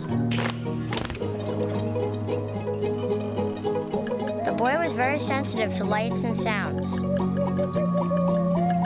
So he built secret hiding places where they couldn't get in. The boy didn't like looking people in the eye. He wasn't trying to be mean, it just made him feel uncomfortable. Sometimes he would flap his arms again and again. One day, I found out I have something called autism. My family got me help. Slowly, I found my voice and learned all the ways I could live with it better. Early intervention can make a lifetime of difference. Learn the signs at autismspeaks.org.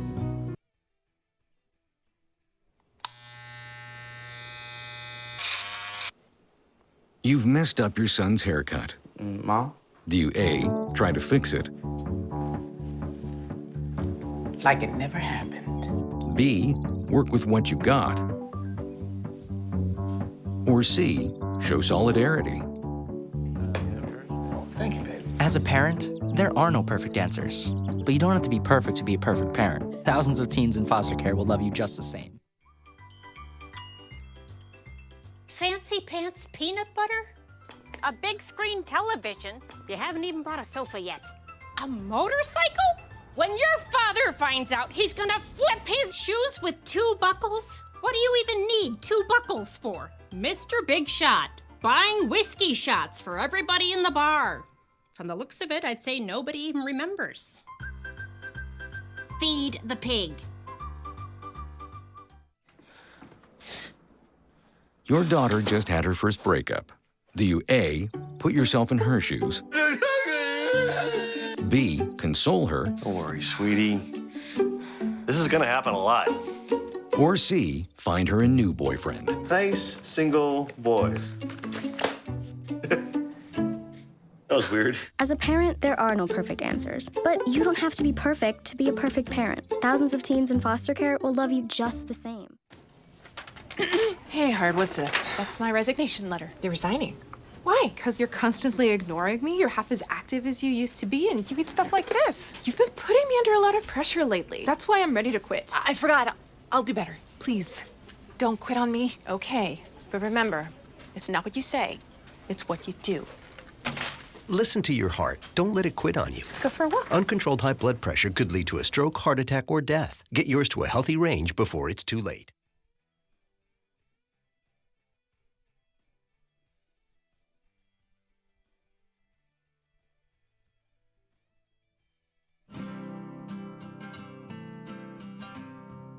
Every day across America, excess food is gathered by a network of good people at local food banks, giving hope to millions of children who struggle with hunger. They've earned their wings, and you can too. Together, we can solve child hunger. Support Feeding America and your local food bank at feedingamerica.org.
And 12 minutes now before the top of the hour, Kaylee Hansen-Long, Communications Director for NARAL Pro-Choice America, here in the studio with us. Kaylee, before we get back to it, Peter has a little... Really quick story. Breaking news. We're getting close to the end of the year, right? Kind of. But we're starting to see these end-of-the-year lists. We're closer than we were yesterday. We were closer than we were yesterday. Well, the Oxford Dictionary has put out their word of the year, and it's particularly appropriate considering the times that we're living in. Post-truth is the word of the year. Okay. And I think that is perfect. I think we live in a post-truth society. I think we have a post-truth president in the or soon to be in the White House. Man. Yeah. So post-truth. Kaylee, I want to come back to that 60 Minutes interview with Leslie Stahl and Donald Trump, where he says, well, here is the solution. Having to do with abortion, if it ever were overturned, it would go back to the states. So it would go back to the states. Some women won't be able to get an abortion. No, it'll go back to the states. By state? No, some. Yeah. Well, they'll perhaps have to go to they'll have to go to another state. Yeah, I mean, so what's the big deal? It'll just go back to state by state by state, and if your state doesn't do it, then, you can do like he would do, is just hop on a plane and go to California, right? Or someplace. I mean, that answer is just so telling. To think that, so first of all, when you talk about this going back to the states, let's look at the reality of, abortion access in this country and the state legislatures and governors in this country. I mean, we have anti-choice state legislatures in, states all across the country, anti-choice governors. These are people who, and as we know from, years and years of state laws being passed to slowly chip away at abortion access in these anti-choice legislatures, I mean, putting it back to the states, you really would be banning abortion in so many places.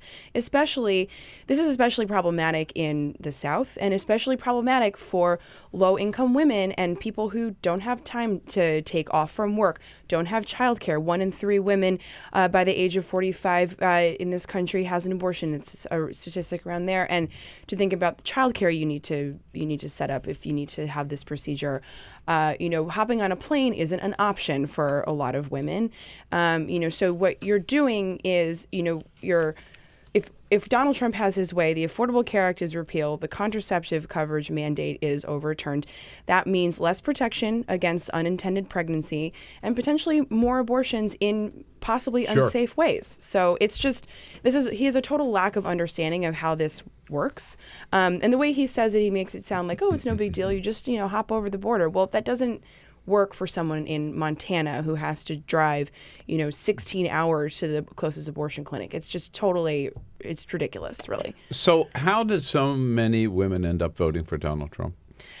Gosh, I think that that what we are going to have to do as a party in the Democratic Party, and we'll use that as an example because, of course, that is the party that accepts reproductive rights as a value we should be fighting for at this point in our nation's history. We really need to make sure that women understand better what exactly they are voting for. If they maybe they weren't paying attention as much to abortion rights in this situation, and I have every reason to believe that they weren't. I mean, a lot of people, as we heard through the Democratic primary process and throughout this whole election, are really hurting economically and are voting for anything for a change to see their everyday lives work. But they weren't voting. Don't some women too, particularly younger women, their entire life they've never known a pre-Roe time, right? And so they almost take it for granted. I don't know. I actually very much disagree with that. Really? Okay. Yes. Young women actually supported Secretary Clinton at a rate of 63%. They supported her very strongly. And they get it. And I don't know, if you've seen a lot of the coverage in a lot of the women's magazines, which have done outstanding political reporting over the past year, and just this new movement of a new feminist and reproductive justice movement that really understands intersectionality. Yeah. It's young women who actually really understand just how important these rights are to our future. Well, good. Because I've heard that other theory, and I'm a millennial myself, and and all my friends are too. And I will say that the number one thing that they all came to me saying after, this is anecdotal, of course, but saying to me after the election is, oh my gosh, what is going to happen with Roe? What is going to happen to my birth control coverage? I mean, that was a real benefit for them in the Affordable Care Act. Yeah. And, I think that truly it's young women who are going to be the people to carry the torch forward on this issue because they get it. They really understand, just how important these rights are for their future and for gender equality. Yeah.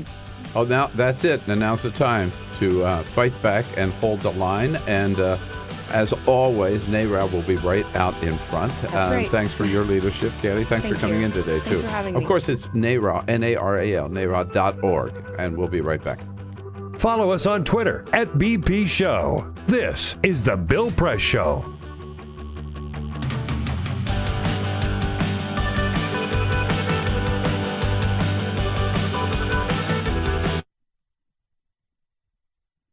I grew up in the housing projects of Cleveland.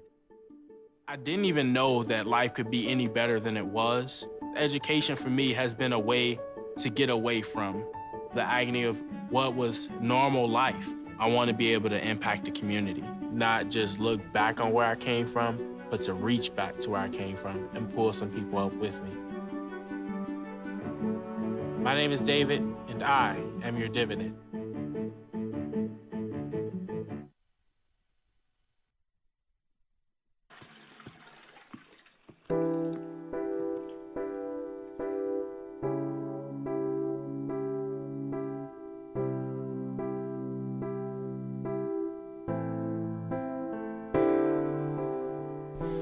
I am your toilet, so how do you do? I take away your we and the odd number 2. For a quiet moment, I'll always be there, bringing you troubles. You don't even have to care. Oh, think about the things you put me through. Things you put me through that I've been through you. Stuff from your body I'll happily take.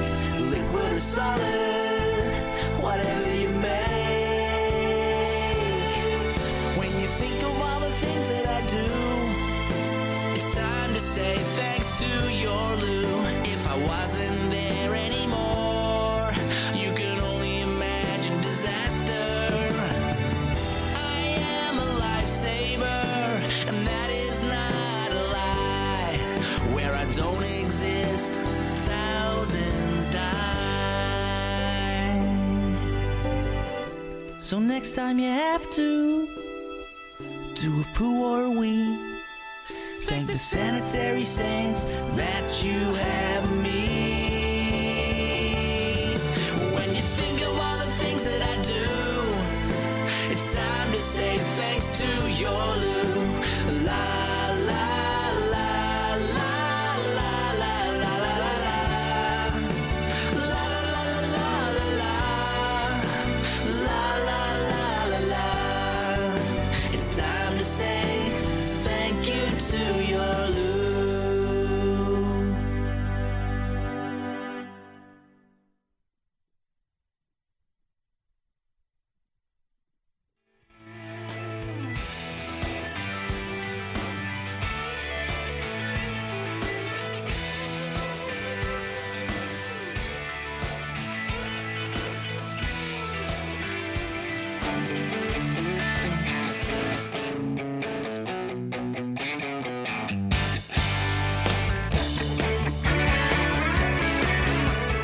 The Parting Shot with Bill Press. This is the Bill Press Show. Well, any thought that Donald Trump as president was going to be any different than Donald Trump as candidate? Forget about it, huh? No doubt about Donald Trump and no doubt about Steve Bannon either. He's a known, certifiable racist, misogynist, anti-immigrant, anti-Muslim, anti-Semitic, white supremacist, and now he will always be at the president's side and in the president's ear. Look, every president's got a right to name whomever he wants to serve in the White House, but Steve Bannon's different. He doesn't deserve to be anywhere near the Oval Office. Yeah, we'd love to see Donald Trump rescind that appointment. That's my parting shot for today, folks. Come on back and see us again tomorrow for a big Thursday. This is we'll the be looking Bill for Press you. Show.